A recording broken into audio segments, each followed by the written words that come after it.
वर्णिवेशरमणीयदर्शनं मन्दहासरुचिराननाम्बुजं पूजितं सुरनरोत्तमेर्मुदा धर्मनन्दनमहं विचिन्तये।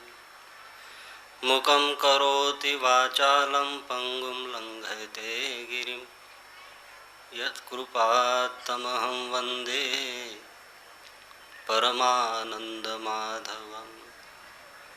ओम श्री स्वामिनारायणाय नमो नमः। ओम श्री हरिकृष्णाय नमो नमः। ओम श्री पूर्णपुरुषोत्तमाय नमो नमः।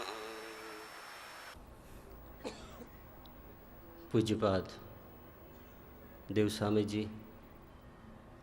पूज्यपाद माधवपुरीदास जी स्वामी जी, पूज्यपाद कोठारी स्वामी जी, सर्व पूजनीय संतो, सत्संगी बंधु,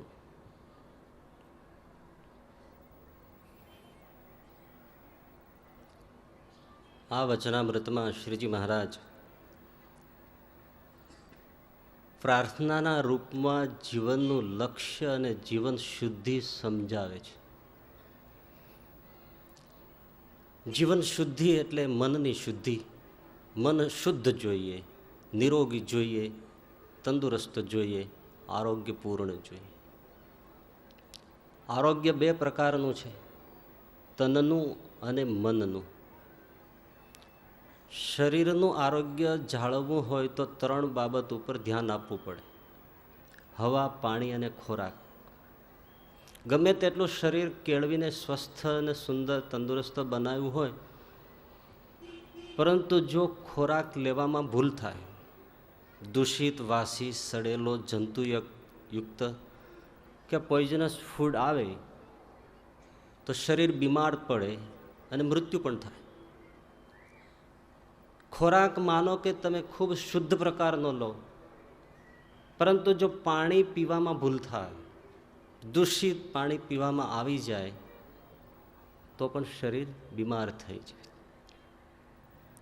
ખોરાક અને પાણી બંને બરાબર જાળવો, પરંતુ આસપાસનું વાતાવરણ જો રોગિષ્ટ હોય, ગંદકી હોય, કીચડ હોય, મચ્છરોનો ઉપદ્રવ હોય, મેલેરિયાનું વાતાવરણ હોય, હવાની અંદર ફ્લૂ અને વાયરસ જેવા તત્વો ભળેલા હોય, તો શરીર ગમે તેટલું સાચવો તો કદાચ રોગ લાગે. અને એવા ચેપી રોગ જે ઇન્ફેક્શિયસ ડિસીઝ હોય છે, એ જેને લાગુ પડ્યા હોય એવા વ્યક્તિ, એવા દર્દી, એનો પણ જો સંગ થાય તો પણ બીમાર પડી જવાય. આંખના દર્દો હોય છે ઘણા, કન્જક્ટિવાઇટિસ, સામે જોઈએ ને આપણને રોગ લાગુ પડે છે. તો વાતાવરણ પણ જો બગડે તો શરીર બગડી જાય. એ જ પ્રમાણે મન ગમે તેટલું નિર્મળ હોય, પરંતુ મનનો આહાર, મનનું પીણું અને વાતાવરણ બગડે તો નિર્મળ થયેલું મન બીમાર પડી જાય. મનની બીમારી શું છે? મનમાં પાપ આવી જાય, મનમાં વિકૃતિઓ આવી જાય, કુવિચારો આવી જાય, અધર્માચરણના ઉભરા આવી જાય. એ મનની બીમારી છે. મનને શબ્દનો આહાર છે અને એ કાન દ્વારા ગ્રહણ કરે છે. જેવો શબ્દ સાંભળીએ એવું મન થાય છે. વાલિયા લૂંટારાને નારદજીના પવિત્ર શબ્દો જો કાનમાં પડ્યા તો એ વાલીઓ મહાઋષિ વાલ્મીકી બન્યા. એ આહારનો, મનના આહારનો પ્રભાવ છે. એ જ જગ્યાએ પ્રચંડ સંત વિભૂતિ મહર્ષિ વિશ્વામિત્ર, ગાયત્રી મંત્રના દ્રષ્ટા અને ઉદ્ગાતા, બ્રહ્માંડના રહસ્યોને ફેરવી નાખે એવું તત્વ, બ્રહ્માદિક દેવતાઓને ઝુકાવનારા, નૂતન સૃષ્ટિ નિર્માણ કરી શકે એવી તાકાત ધરાવનારા, ત્રિશંકુને સદેહ સ્વર્ગમાં મોકલી શકે એવી પ્રચંડ સંત વિભૂતિ, પરંતુ મેનકાના પાયલનો ઝંસ્કાર સાંભળ્યો, ચમક્યા, પૂછ્યું, કોણ છો? આપની દાસી. આટલા શબ્દો સાંભળતા વિશ્વામિત્રનું મન બીમાર થયું, વિકૃતિથી ઘેરાયા. પરિણામે મેનકા થકી શકુંતલાનો જન્મ થયો અને વિશ્વામિત્ર કલંકિત થયા. આ શબ્દનો આહાર છે, કાનથી ગ્રહણ કરે છે. રૂપનું પીણું મન આંખથી પીએ છે. અજામિલ પવિત્ર આચારનિષ્ઠ અને કર્મકાંડી વિશુદ્ધ બ્રાહ્મણ સમિધ લેવા માટે જંગલમાં જાય, વૈશ્યાને પરપુરુષ સાથે વિહાર કરતી જોઈ અને એ રૂપનું પાન કરતાની સાથે જ પવિત્ર વિશુદ્ધ અજામિલ ચારિત્રથી ભ્રષ્ટ થયો, શરાબી, માંસાહારી અને વૈશ્યાગામી થયો. બ્રાહ્મણનો એક પણ આચાર ન બચ્યો, કારણ રૂપનું પીણું દૂષિત પીધું. ઇન્દ્ર, ચંદ્ર, બ્રહ્માદિક દેવતાઓ પણ જ્યારે વિકૃત રૂપના પીણા આંખ દ્વારા પી ગયા તો બધા અસ્વસ્થ થયા છે. તો વાતાવરણ, મનને માટે વાતાવરણ શ્રીજી મહારાજ પ્રથમના 18મા વચનામૃતમાં બતાવે છે કે 7 માળની સુંદર હવેલી હોય, કાચના તકતા જડ્યા હોય, વૈશ્યાઓ થઈથઈકાર કરતી નાચતી હોય, દારૂના શીશા ભરેલા પડ્યા હોય ને અરસપરસ દારૂના શીશા પીવડાવાતા હોય, એવા સ્થાનમાં જે જઈને બેસે તેનું મન તે પ્રકારનું વિકૃતિઓથી ભરાઈ જાય છે. આ વાતાવરણ છે. તો હવા, પાણી ને ખોરાક મનના બદલે બગડે, દૂષિત થાય તો મનની તંદુરસ્તી ઘવાય છે, મન વિકૃત થઈ જાય છે. પરંતુ વાતાવરણનો કુસંગ એ સ્થાનનો કુસંગ છે. સ્થાનમાં ન જઈએ તો સહેલું છે, બચી જઈએ. એવી સોસાયટી બદલી નાખીએ, ગામ બદલી નાખીએ, સ્થાન બદલી નાખીએ, કુસંગથી બચી જવાય. પરંતુ કુસંગનો જે બીજો પ્રકાર છે એ વ્યક્તિનો કુસંગ છે. સ્થાનનો કુસંગ ટાળવો સહેલો છે, પરંતુ વ્યક્તિનો કુસંગ ટાળવો કઠણ છે. કારણ કે વ્યક્તિ ક્યાં નથી અને જન સંપર્ક વગર જીવન અસંભવિત છે. વ્યક્તિઓનો સંપર્ક થશે જ.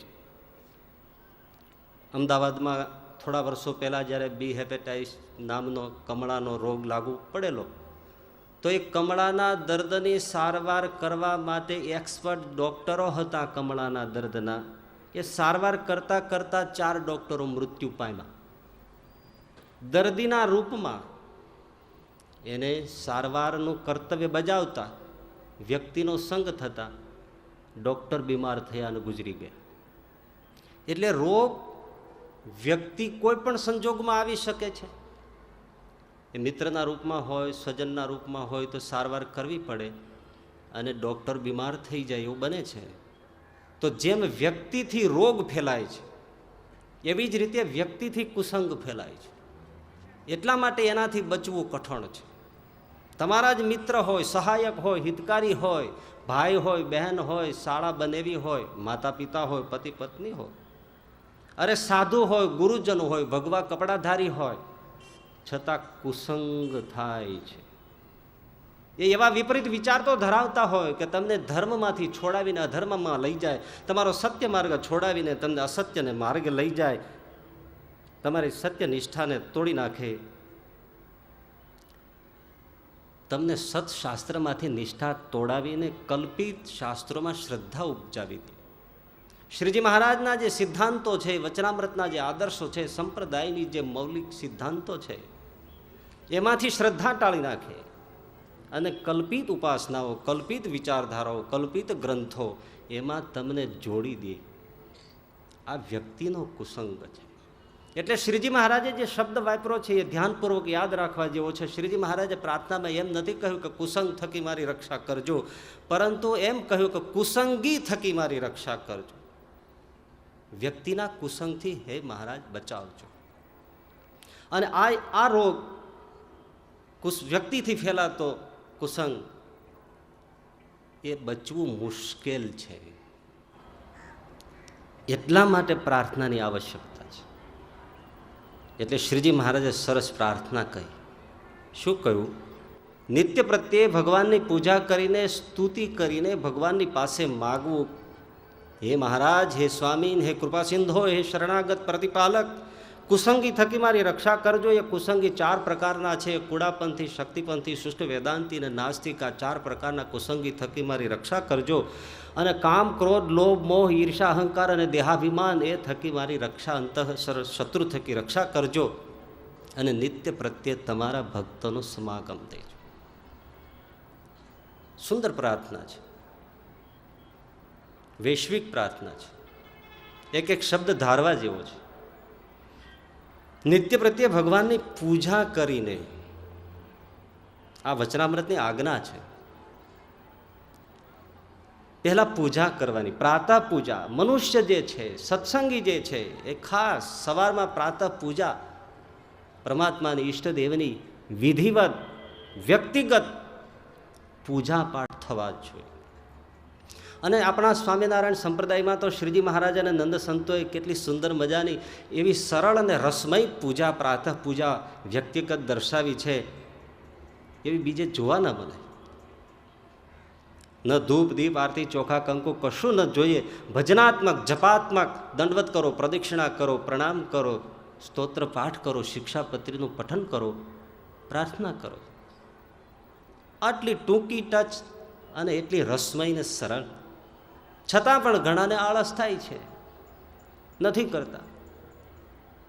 એ સવારમાં બાથરૂમમાંથી ટુવાલ વિતાળીને રીંછડું ઢૂવામાંથી નીકળ્યું એમ નીકળે, માથું ઓળ્યું ના ઓળ્યું ને ઠાકોરજીનું જે ઘરમાં નાનકડું સિંહાસન રાખ્યું હોય ત્યાં સામે આવીને ઊભો રહે, ભલું કરજો ભગવાન. એકાદ અગરબત્તી પેટાવે ને ઝોંકો ઉતારતો એમ 3 આટા ફેરવીને મૂકી દે, બબાય, બેસી રહ્યું. ઘણા વ્યક્તિગત પૂજા કરે તો ટુવાલ પહેરીને પૂજા કરવા બેસે. એટલે તમે પરણવા જાઓ ત્યારે ટુવાલ પહેરીને જાઓ છો? મુખ્યમંત્રીને મળવા જાઓ ત્યારે એવી રીતે લંગોટ વાળીને જાઓ છો? ભગવાનની એટલી પણ મર્યાદા નહીં. મુખ્યમંત્રીને મળવા જાઓ તો કોઈ ટુવાલ પહેરીને નથી જતા. તો જ્યારે રાજાધીરાજ અક્ષરાધીશ પધારતો હોય, તમે આહવાન મંત્ર બોલતા હોય ને એની સામે ટુવાલ પહેરીને બેઠા હોય, અને પછી દ્રશ્ય તમે જુઓ કેવું ભયંકર સર્જાય. ટુવાલ પહેરીને બેઠો હોય, સામે પથ્થરના ઉપર ઠાકોરજીની મૂર્તિ પધરાવી હોય, અને પાછો હાથ જોડીને કે મહારાજ કૃપા દ્રષ્ટિ કરજો. ભગવાન કે આંખ જ નથી ઉઘાડી શકતો તો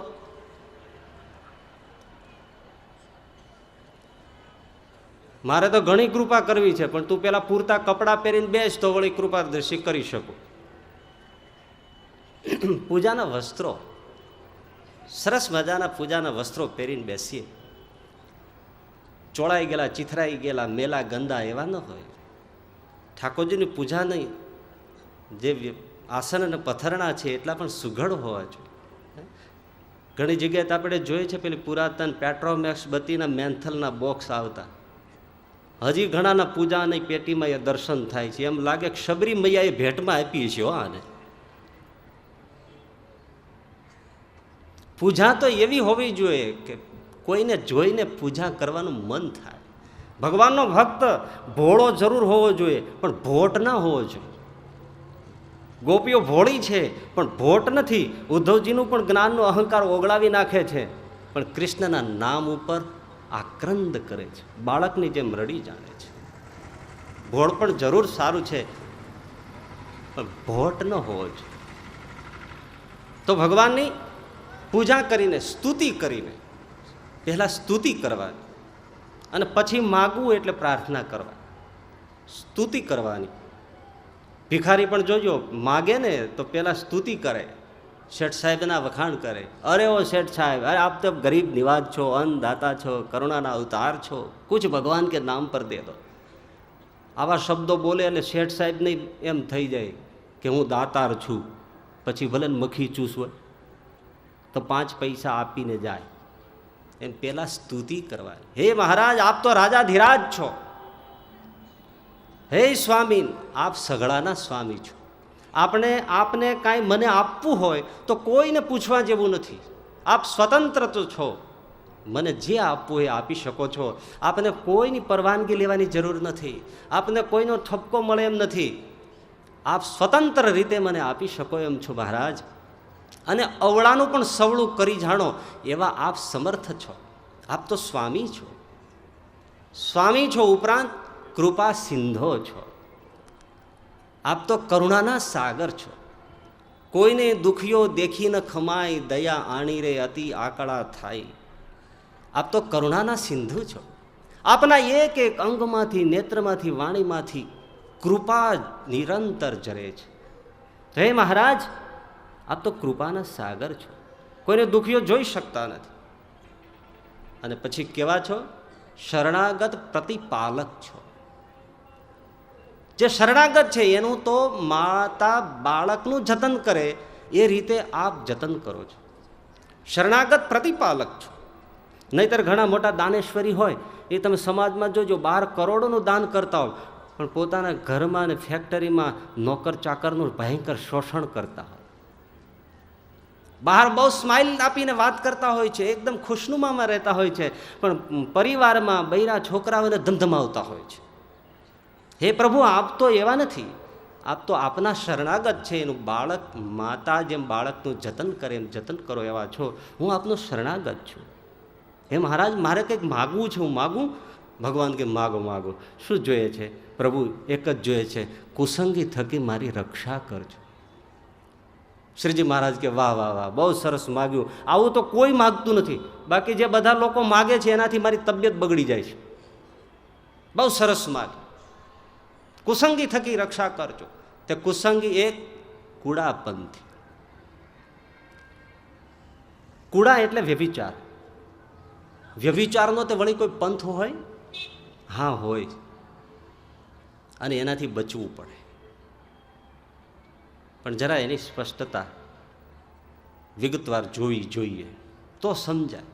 અર્થ સમજાય તો પ્રાર્થનામાં તો ઉત્સાહ અને ઉમંગ અને કંઈક મર્મ અને અર્થ આવે. મનુષ્ય જાતિને કામ દોષ સૌથી વિશેષ પીડિત કરે છે. કામ એટલે સ્ત્રી પુરુષની પરસ્પરની કામેચ્છા ભોગેચ્છા. એનાથી મનુષ્ય જાતિ અત્યંત પીડિત છે. એના છૂટવાના અનેક માર્ગો વિચારાયા છે. તો ઋષિઓએ પ્રથમ માર્ગ દર્શાવ્યો તે યોગ માર્ગ, અષ્ટાંગ યોગનો માર્ગ. યમ, નિયમ, આસન, પ્રાણાયામ, પ્રત્યાહાર, ધારણા, ધ્યાન ને સમાધિ. એ એટલા માટે કે આ શરીરમાં 6 ચક્રો છે. નીચે બેઠકના સ્થાને મૂલાધાર ચક્ર છે, એનાથી ઉપર સ્વાધિષ્ઠાન ચક્ર છે, એનાથી ઉપર નાભીના મૂલમાં મણિપુર ચક્ર છે, હૃદયમાં અનાહત ચક્ર છે, કંઠમાં વિશુદ્ધ ચક્ર છે, ભ્રકુટીના મધ્યમાં આજ્ઞા ચક્ર છે, અને અહીંયા તાલુમાં બ્રહ્મરંધ્ર સહસ્ત્રાર ચક્ર છે. મૂલાધાર એ બ્રહ્માનું સ્થાન છે, પ્રજનન શક્તિ ધરાવે છે અને કામ કેન્દ્ર કહેવાય છે. આ ઉપર તાલુ પ્રદેશમાં બ્રહ્મરંધ્ર છે, એ બ્રહ્મનું સ્થાન છે, એ રામ કેન્દ્ર છે. ઉપર પરમાત્મા છે, નીચે કામ છે.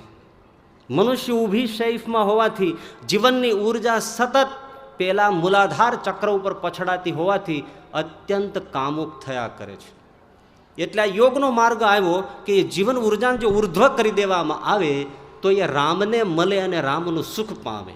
અને નીચેનું મૂલાધાર ચક્ર જીવન ઉર્જા નહીં મળવાથી નિષ્ક્રિય થાય અને કામનું વિસર્જન થઈ જાય. આવો યોગ માર્ગનો અત્યુત્તમ મર્મ છે. પરંતુ ઘણો કઠણ હોવાથી સંત ભક્તોએ બીજો માર્ગ આપ્યો, એ ભક્તિ માર્ગ છે.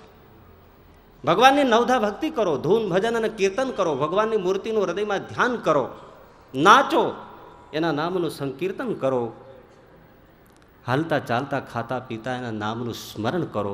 વૃત્તિ ઉર્ધ્વ થશે, હૃદયમાં સ્થિર થશે, હૃદયાકાશમાં દહરાકાશમાં ભગવાનની મૂર્તિનું રસપાન થશે અને નીચેનું મૂલાધાર ચક્ર કામ કેન્દ્ર નિષ્ક્રિય થશે, કામનું વિસર્જન થશે.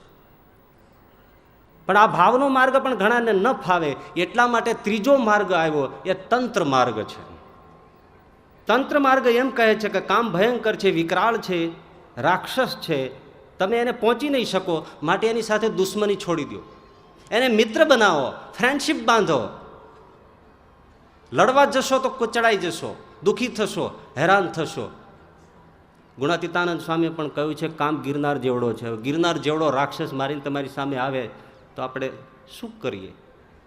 એટલે તંત્ર માર્ગ એમ કહે છે કે કામને મિત્ર બનાવો. કામ એટલે સ્ત્રી પુરુષની ભોગેચ્છા. વારંવાર કામ શબ્દ આવશે એટલે કોઈ વર્ક ન સમજી લે.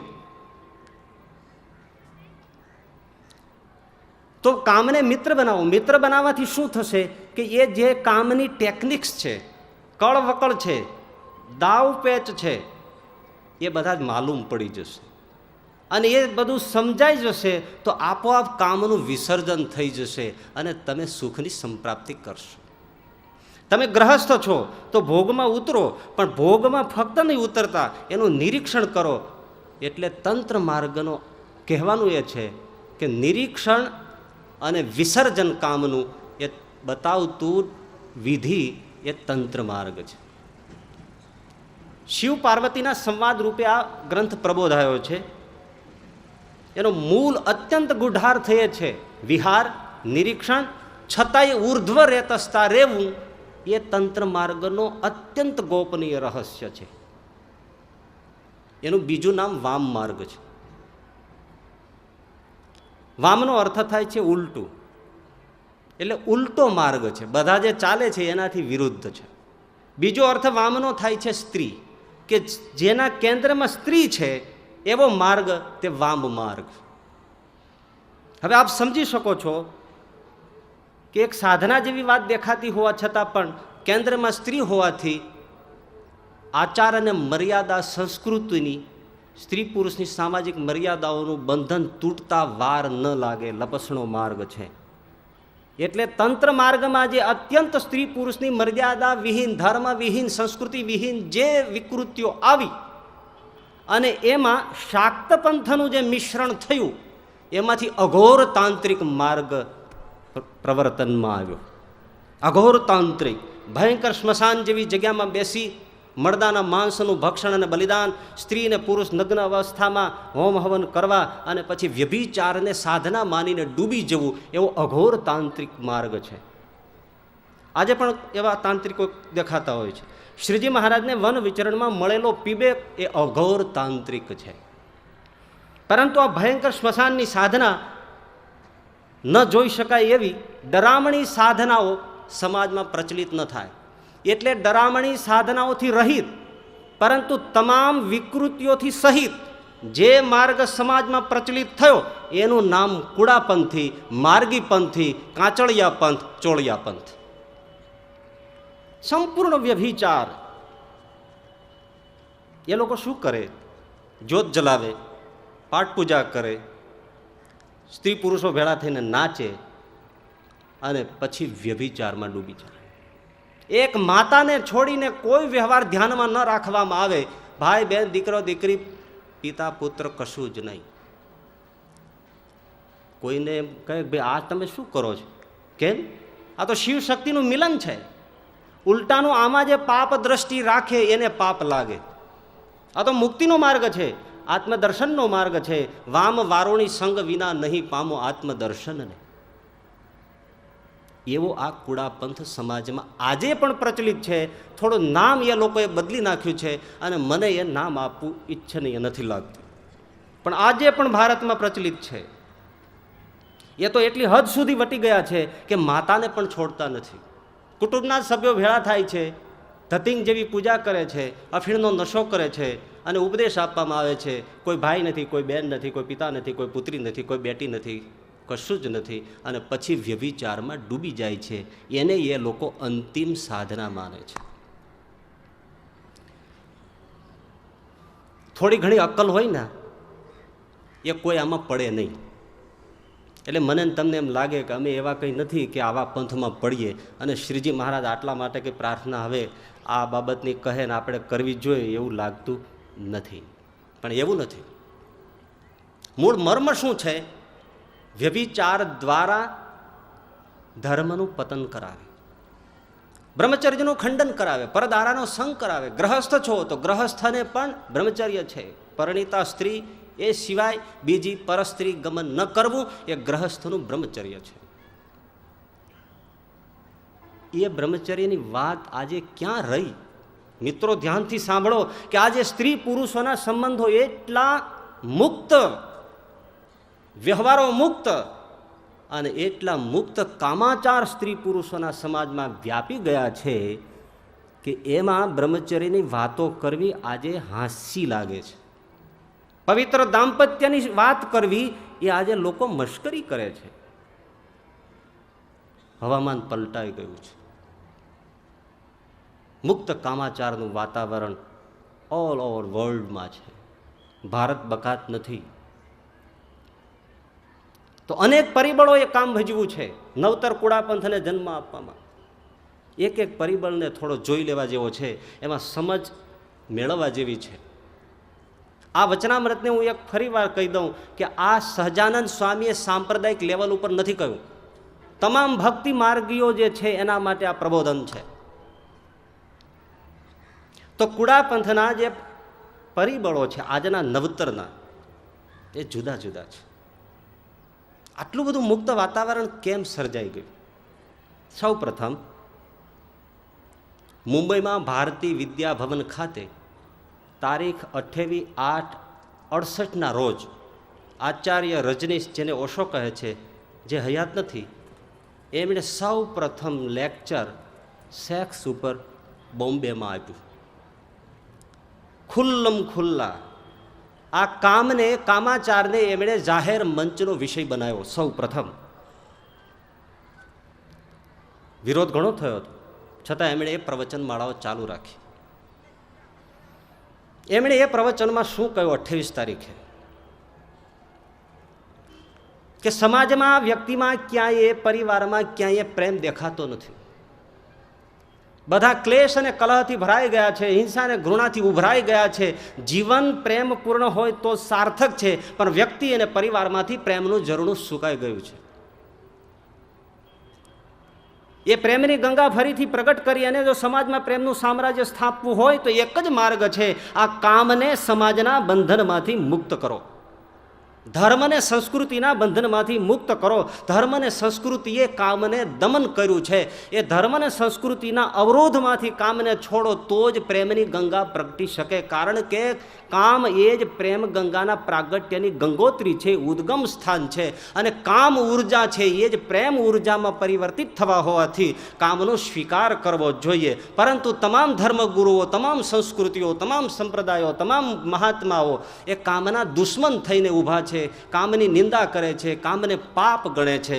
જો તમે કામને પાપ ગણતા હો તો પરમાત્માથી મોટો કોઈ પાપી નથી, કારણ કે એમણે જ સૃષ્ટિમાં કામ મૂક્યો છે અને કામ દ્વારા સૃષ્ટિનું પ્રવર્તન છે. માટે પરમાત્મા જેવો કોઈ પાપી ન ગણાય. જેને પરમાત્મા પાપ ગણતો નથી એને મહાત્મા પાપ ગણે છે. પરમાત્માએ જે કામેન્દ્રિયના સર્જનમાં અને રચનામાં કોઈ ક્ષોભ અને સંકોચ નથી રાખ્યો, તો કામના સ્વીકારમાં ક્ષોભ અને સંકોચ શાનો? આ તો એટલી બધી મંગલ અને દિવ્ય ઘટના છે કે જેમ માણસ કોઈ મંદિરમાં જઈને ભગવાનની પૂજા કરે એટલી પવિત્ર, મંગલ અને દિવ્ય ઘટના છે. અપવિત્ર કશું નથી, ગંદુ કશું નથી. પ્રેમથી જેટલો કામનો સ્વીકાર કરશો એટલો સમાજ પ્રેમપૂર્ણ થશે. ભૂખ જેટલી સહજ છે એટલી કામની ભૂખ સહજ છે. કામની તૃપ્તિ એ જ આધ્યાત્મિક અનુભૂતિ છે, એ જ સમાધિનો અનુભવ છે.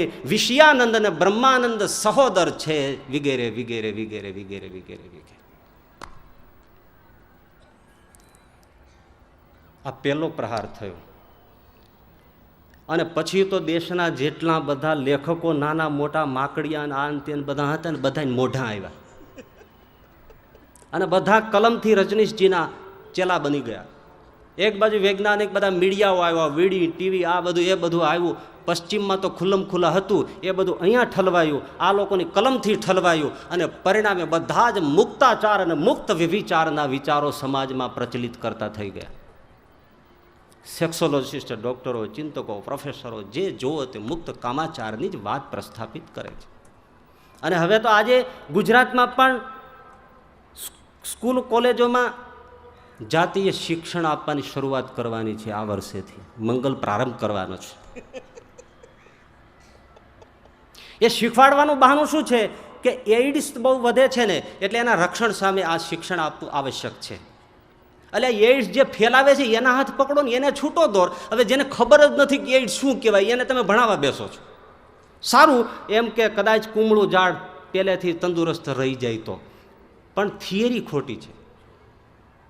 જ્ઞાન શું આપવું છે? એઇડ્સ અટકાવો છે. મતલબ ભોગવવાની છૂટ છે પણ એઇડ્સ ન થાય એનું ધ્યાન રાખો. સંયમ, નિયમ, મર્યાદા એની કશી જ કોઈ જાતની લેવા દેવા ચિંતના નથી ભાઈ. મુક્ત ભોગાચાર જ છે, પરંતુ રોગ ન થાય એની કાળજી લ્યો. જે સ્કૂલમાં રામ, સીતા અને લક્ષ્મણના આદર્શ શીખવાતા હતા ત્યાં આજે કામના શિક્ષણ આવી રહ્યા છે. સંસ્કૃતિઓ ઉડી રહી છે. આખો પ્રવાહ બદલાઈ ગયો અને કોઈના ભેજામાં નહીં ઉતરે. અહીંયા જે બેઠા છે ને 2% બુદ્ધિ ધરાવતા છે એને મારી વાત બોગસ લાગશે. અને એમ કહે છે કે સાધુ બાબા કહે છે બધા મૂર્ખા છે, પરંતુ હું એને એમ કહું આવા વિચારનારને તમારા દાદાજાને પૂછી જુઓ કે મૂર્ખો તું છો કે આ કહેનારો સાધુ મૂર્ખ છે, તપાસ કરી લે.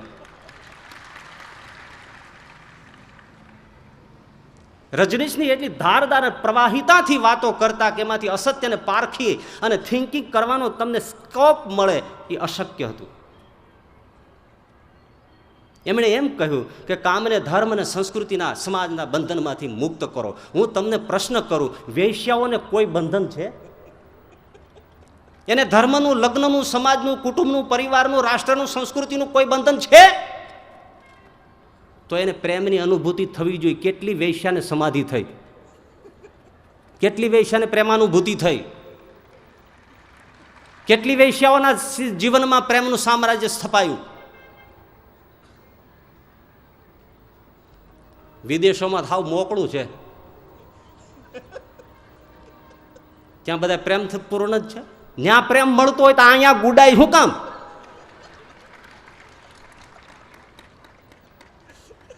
છતાં ટાઈમ્સ સામયિક અમેરિકાનું સર્વેક્ષણ રજૂ કરે છે, અમેરિકન સમાજનું, કે નોકરી કરતી સ્ત્રીઓની છેડતી 64%, ઠઠ્ઠા મસ્કરી 41%, ગંદી વાતો 91%, ખરાબ હેતુથી ભોજનનું આમંત્રણ 77%, દ્વિઅર્થી વાતો 80%, અને સીધું ખુલ્લમ ખુલ્લા વ્યભિચારનું આમંત્રણ 87%. અને આવી કનડગતને લીધે બહેનો સર્વિસ ઉપર ન આવવાથી કંપનીઓને $6.5 મિલિયન ઉત્પાદનમાં ખોટ જાય છે. આ તમારા સુધરેલા અમેરિકાની પરિસ્થિતિ. કાં પ્રેમનું સામ્રાજ્ય આવ્યું?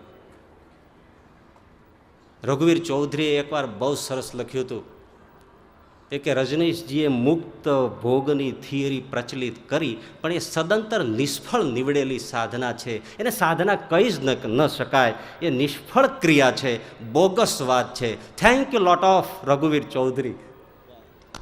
લખનારા જોઈએ સામા આવા. અચ્છા, રજનીશે બીજી વાત કરી કે કામ ઉર્જા છે એ પ્રેમ ઉર્જામાં રૂપાંતરિત થાય છે.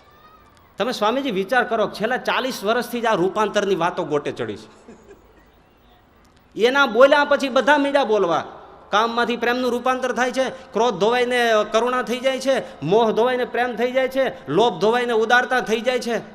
ક્યાંય તમે ગીતા, ભાગવત, રામાયણમાં એકેય પ્રસંગ સાંભળ્યો કે જ્યાં રૂપાંતરણની પ્રક્રિયા હોય? ત્યાં તો કામ દહનની, કામ વિજયની, કામ વિસર્જનની, કામ નિર્મૂલનની કથાઓ અને રૂપક કથાઓ મળે છે. રૂપાંતરણની કથા છે જ ક્યાં? અને હોય પણ કઈ રીતે શકે? એક માતા બાળકને પ્રથમ પુત્રનો જન્મ આપે અને એ માતા પોતાના બાળકમાં સંપૂર્ણપણે ખોવાઈ જાય, પ્રેમથી ખોવાઈ જાય, છતાં તમે એમ કહી શકશો કે એ માતાના ચિત્તમાંથી કામ ખલાસ થઈ ગયો છે? ત્યાં પ્રેમ પણ હયાત છે અને કામ પણ હયાત છે. તો ક્યાં રૂપાંતર થયું? માતાનો પ્રથમ પુત્ર ઉપરનો જે પ્રેમ, આનાથી વિશેષ મંગલ ઘટના કઈ હોય? છતાં પણ ત્યાં કામ હયાત છે અને પ્રેમ પણ હયાત છે. એનો અર્થ શું છે? રૂપાંતરણ નથી થયું. ઘઉંનો દાણો મકાઈનો દાણો બની કઈ રીતે શકે? તો પછી કામનો દાણો એ પ્રેમનો દાણો કેવી રીતે થાય? શક્ય નથી. કામ, ક્રોધ, લોભ, મોહ, મદ, મત્સર, ઈર્ષા, તૃષ્ણા એ સૌ પોતપોતાના નોખા નોખા દાણા છે. કામદેવ કોઈ દી રામદેવ ન થાય ને રામદેવ કોઈ દી કામદેવ ન થાય. અહીંયા તમામ દેવતાઓનું ભિન્ન ભિન્ન અસ્તિત્વ છે ભારતીય સંસ્કૃતિ. હા, તમે એમ કહી શકો કે ઘઉંને દળી નાખ્યા, એમાં રોટલી કરી, પૂરી કરી, ભાખરી કરી, શીરો કર્યો, લાડુ કર્યો, એટલે રૂપાંતર થઈ ગયું. રૂપાંતર એને કહી શકાય, હા, પરંતુ એ બધું શું કહેવાય? ઘઉંની રોટલી, ઘઉંની પૂરી, ઘઉંનો શીરો, ઘઉંનો લાડુ, અંદર ઘઉં ઘઉં ઘઉં ઘઉં ઘઉં ઘઉં ઘઉં ઘઉં જ છે. એટલે રૂપાંતરણની પ્રક્રિયા સ્થૂળ પદાર્થમાં રૂપાંતર છે. કાન ખોલીને સાંભળી લેજો. સ્થૂળ પદાર્થમાં રૂપાંતરણની પ્રક્રિયા લાગુ પડે છે. સૂક્ષ્મ તત્વોમાં ભારતીય દર્શનમાં લય પદ્ધતિ લાગુ પડે છે. સૂર્યના પ્રકાશમાં તારલાઓનું તેજ લય થઈ જાય છે, એમ પ્રેમના સામ્રાજ્યમાં કામનું સામ્રાજ્ય લય થઈ જાય છે. રૂપાંતરણની પ્રક્રિયા બિલકુલ બોગસ છે.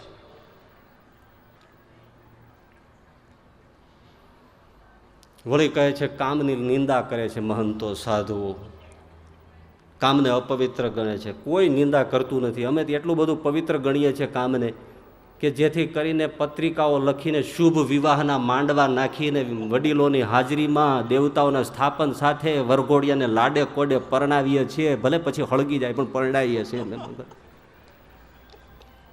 આ તો મંગલ ઘટના અમે ગણીએ છીએ, અમે ક્યાં કામની નિંદા કરીએ છીએ? પણ વ્યભિચારની ટીકા છે, અતિરેકની નિંદા છે. ગ્રહસ્થ જીવનનો સંપૂર્ણ સ્વીકાર છે, પણ ગ્રહસ્થ જીવનની મર્યાદા તૂટે એની ટીકા છે. એને તમે ટીકા માની લો છો, કારણ કે તમારી વિચારધારા હવે બદલાઈ ગઈ છે. અને આજે જે વિચારો બધા લેખકો ફેલાવે છે ભાઈ, ખોપડું ફરી જાય કે આજે સમાજમાં લગ્ન સંબંધની જરૂર નથી, પ્રેમ સંબંધની જરૂર છે. લગ્ન એટલે બાઇન્ડિંગ ન થઈ જવું પડે, બંધાઈ જવું એ કાંઈ થોડું લગ્ન છે. એકત્વ થાય તો લગ્ન છે. તો જે ગ્રહસ્થને પોતાના લગ્ન જીવનમાં જોજો, આજે જે વિચારો લેખકો પ્રચરાવે છે ભારતમાં, એ હું તમને કહું છું કે પરિણામ પછી પોતાના લગ્ન જીવનમાં પતિ પત્નીના વ્યવહારોમાં જો એને સંતોષ ન મળતો હોય તો લગ્નેતર સંબંધો પણ હોવા જોઈએ અને સમાજે એનો વિરોધ ઉઠાવવો ના જોઈએ. સ્ત્રી અને પુરુષ સંમતિથી એક થયા હોય તો એને વ્યભિચાર ન ગણવો જોઈએ. બોલો, આજની વ્યાખ્યાઓ જુઓ. એક લેખકે તો હમણાં એવું લખ્યું હતું, નરસિંહ મહેતાનું ભજન પાછું લીધું, પરસ્ત્રી જેને માતરે. તો કે પરસ્ત્રી એનો અર્થ શું? તો કે જે સ્ત્રી પ્રેમ અને સમર્પણથી ભરેલી ન હોય તે પરસ્ત્રી. પોતાની સ્ત્રી પણ જો પ્રેમ અને સમર્પણથી ભરેલી ન હોય તો પરસ્ત્રી છે. અને પરણ્યા સિવાયની બીજી કોઈ પણ સ્ત્રી હોય ને એમાં પ્રેમ અને સમર્પણ હોય તો એ પરસ્ત્રી ન ગણવી જોઈએ. એવો સરસ મજાનો અર્થ છે. લે કઈ વાત. સેક્સોલોજિસ્ટ ડોક્ટરો જે છે એ સતત આ હેમરિંગ કરે છે કે જેવી રીતે મળમૂત્રની હાજતની ક્રિયાઓ રોકવાથી દર્દ થાય છે, એવી જ રીતે કામને રોકવાથી એટલે કે બ્રહ્મચર્યથી નુકસાન થાય છે શરીર. કામ ઉર્જા શરીરમાં સંગ્રહ કરવા જેવું છે જ નહીં. હવે સેક્સોલોજીસ્ટ ડોક્ટરો કહે એટલે લોકો શું માને? ઓથેન્ટિક માને. કશું રોકવા જેવું, કશું જાળવવા જેવું કશું છે જ નહીં. આ ધર્મગ્રંથોમાં વાંચી વાંચીને સાધુડાઓ પાસે બેસી બેસીને યુવાન વર્ગ બ્રહ્મચર્યની વાતો સાંભળી સાંભળીને અવળે માર્ગે ચડી જાય છે અને પછી વિકૃતિઓથી ભરાઈ જાય છે. માટે બ્રહ્મચર્ય પાળનારા છે એ બધાને ફાંસીએ લટકાવી દેવા જોઈએ. આવી વાતો વહેતી છે. એક ગ્રુપ તો એવું ચલાવે છે કે કામની જે ભાવના છે એ આવેગમાં પ્રવર્તે છે અને કામના આવેગથી બુદ્ધિ ઉત્પન્ન થાય છે. માટે જો બુદ્ધિને સતેજ રાખવી હોય તો કામ આવેગને સતત જાગૃત રાખો. જો કામ આવેગ નષ્ટ થશે તો તમારું ખોપડું ખાલી થઈ જશે. માટે મુક્ત રીતે ભોગાચાર કરો. આ બધા આજના નવતર કુડાપંથી છે. બીજા કુડાપંથી છે આ ટીવી, ફિલ્મ, વિડીયો, સીડી કલ્ચર, ઇન્ટરનેટ, સાયબર કાફે, અશ્લીલ દ્રશ્યો જે જોઈને યુવાનિયાઓ બગડ્યા છે. એમાંય જે સાયબર કાફેમાં અત્યારે હવે જે યંગસ્ટર ઉભરાય છે અને એમાં પોર્નોગ્રાફિક જે વેબસાઇટ એટલે નગ્ન દ્રશ્યોની વેબસાઇટો જે જુએ છે, એડ્રેસો મેળવે છે, આલાપ કરે છે, ચેટિંગ કરે છે અને એવા પાપના સ્થાનોમાં જઈને જે વ્યભિચાર અને પાપમાં ડૂબી જાય છે એનો કોઈ હિસાબ નથી. આ 2 મહિના પહેલાંની અમદાવાદની ઘટના છે. 17 વર્ષનો હાવ માસૂમ બચ્ચો ઇન્ટરનેટ ઉપર આવી પોર્નોગ્રાફિક નગ્ન વેબસાઇટ જોઈને એટલો વિકૃત થઈ ગયો, પોતાની સગી માસી ઉપર નજર બગાડી. માસી ઇનકાર કર્યો તો માસીને કાચા ચીભડાની જેમ કાપી નાખી. કાલ સવારની અમદાવાદની ઘટના છે. વિકૃતિ છે. બીજા કોડાપંથી છે આ કોલેજોના વાતાવરણ. ભાઈબંધો જુદા જુદા સાંસ્કૃતિક ડેને નામે એવી રીતે નચાય છે, એવી રીતે એને મુક્ત વાતાવરણ મળે છે કે યુવાન બગડે છે. સંયમની ક્યાંય વાત આવતી નથી. નવરાત્ર જેવા ધર્મોત્સવો એ કુડાપંથના આચાર પંથ બની ગયા. નાઇટ ક્લબ્સ, હવે પદ્ધતિઓ આવી, ખાઓ પીઓ નાચો અને વાઇફ સ્વેપિંગની જે પદ્ધતિ છે, પત્ની વિનિમય, નાચો અને ભોગ ભોગવું. ઓસ્ટ્રેલિયન પત્રકારે એવું લખ્યું કે હું વિશ્વમાં બધે ફર્યો છું, હવે મને એવું લાગે છે કે સમાજમાં ફક્ત 2 જ ભેદ રહ્યા હોય એવું લાગે છે, સ્ત્રી અને પુરુષ, બાકી બધા ભેદ ભૂસાતા જાય છે. તો નવતર કુડા પંથ છે. એ બચવાનું હવે આજના જમાનામાં બધાને માટે મુશ્કેલ છે અને ચેપી છે. એટલે ભગવાને કહ્યું, પ્રાર્થના કરો, હે મહારાજ અમને આ કુડાપંથી થકી બચાવજો. બીજા છે શક્તિપંથી. દરેક સમાજની અંદર દેવી દેવતાઓ, કુળ દેવતાઓને આગળ જે ઘેટા બકરાઓ આદા પ્રાણીઓ કપાય છે અને એના બલિદાન અપાય છે, પછી માંસ ભક્ષણ થાય છે પ્રસાદને બાને, અને લોકો દારૂ માંસ ખાતા થઈ જાય છે. શક્તિપંથનું મહારાજે એ દૂષણ બતાવ્યું કે એનાથી માણસ દારૂ માંસ ખાતો પીતો થઈ જાય છે. પણ આવી રીતે જે બલિદાન અપાય છે પશુઓના, એના બધા લોકો વિરોધ કરે છે. આ અંધશ્રદ્ધા છે અને આ દેવી દેવતાઓ આનાથી પ્રસન્ન થાય, એ માન્યતા જ ખોટી છે. આ પશુઓને પીડા અપાય છે એનો વિરોધ થાય છે. પણ નવતર જે શક્તિપંથ છે એનો કોઈ વિરોધ કરતું નથી. શક્તિપંથનો અર્થ શું છે? શક્તિ પ્રાપ્ત કરવાનો માર્ગ. એટલે માંસાહાર કરો ને મજબૂત બનો, દારૂ પીવો ને જોશીલા બનો. આ માંસાહાર ખાઈને શક્તિવાળા બનો. માંસ એ સીધું લોહી હોવાથી તરત શક્તિ આપે છે. ઈંડાની અંદર બેઝિક પ્રોટીન હોવાથી શરીર સ્નાયુબદ્ધ થાય છે. માટે એ ખાવાથી શરીર હૃષ્ટપૃષ્ટ તંદુરસ્ત થાય છે. સન્ડે હોય યા મંડે, રોજ હી અંડે, ખાઓ પીઓ ને મસ્ત બનો. આ તો વેગ્સ કહેવાય, વેજીટેરિયન એગ્સ. આ શાકાહારી છે, કારણ કે આ ફલિત થતા નથી એટલે એને ખાઈ શકાય. આવી તો એડવર્ટાઇઝ આવે છે.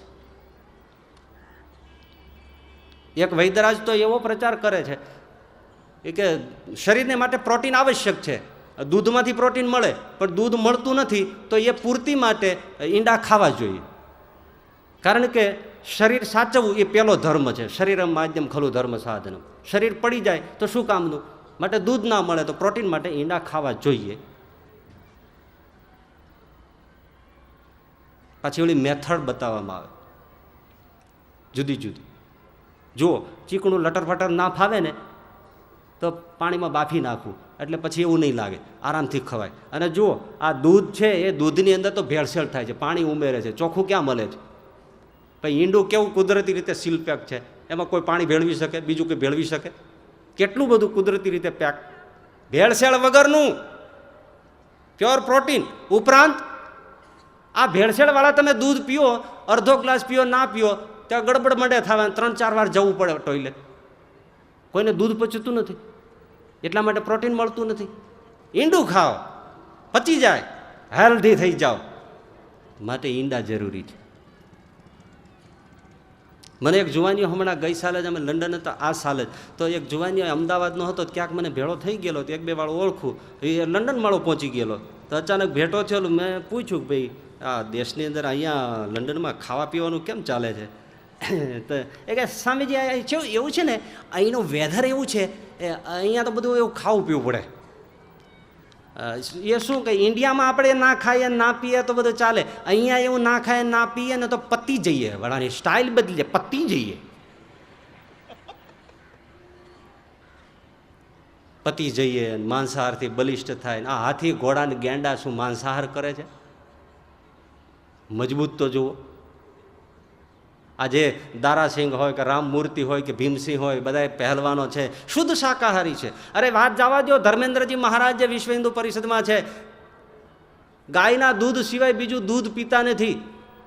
પણ એક થપાટ મારે તો આપણને 10 જણા ફૂટબોલની જેમ ફેંકી દે. તાકાત માંસાહારમાં જ છે.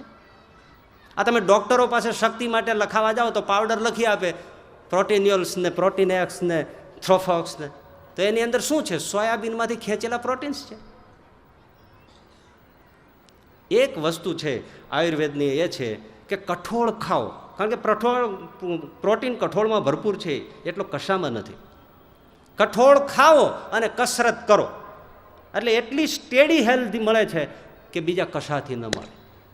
લોકમાન્ય તિલક ખખુડી જેવા હતા, પણ કઠોળનો ભરપૂર ઉપયોગ અને 200, 250, 300 દંડ બેઠક કરવા માંડ્યા, પિસ્તોલ જેવું શરીર થઈ ગયું.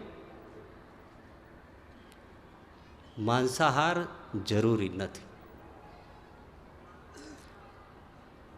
એ શાકાહારી ઈંડું નથી, એ તો ડેઈલી રજસ જે થાય છે મરઘીને, એનાથી થયેલું ઈંડું છે. માટે રજસ્વલાનું પાન કરે કોઈને જેટલું પાપ લાગે એટલું મરઘીનું ઈંડું ખાવાથી પાપ લાગે છે. એની અંદર કોલેસ્ટ્રોલ સિવાય બીજું વિશેષ નથી.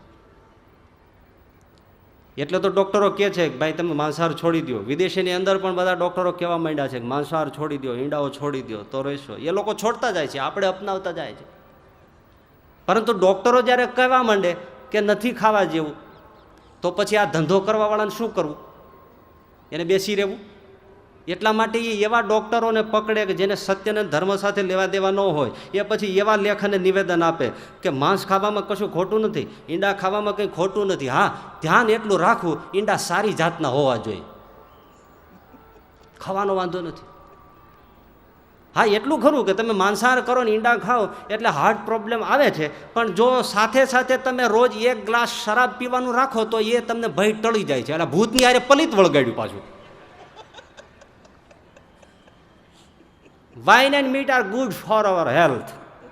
ડૉક્ટરો જ આવો પ્રચાર ધંધાદારીઓના હાથા બનીને કરે. એટલે આજે આ એક આક્રમણ છે. તો નવતર શક્તિપંથ એની પ્રાર્થના છે કે હે મહારાજ, અમને એવા થકી રક્ષા કરજો. ત્રીજો છે એ શુષ્ક વેદાંતિ છે. ભગવાનના અવતારો, ભગવાનનું ધામ, ભગવાનની મૂર્તિઓ એનું ખંડન કરીને ભક્તિની ઉપાસનામાંથી પાડી નાખે. વેદાંત એટલે વેદનો અંત ભાગ, સાર ભાગ, ઉપનિષદ.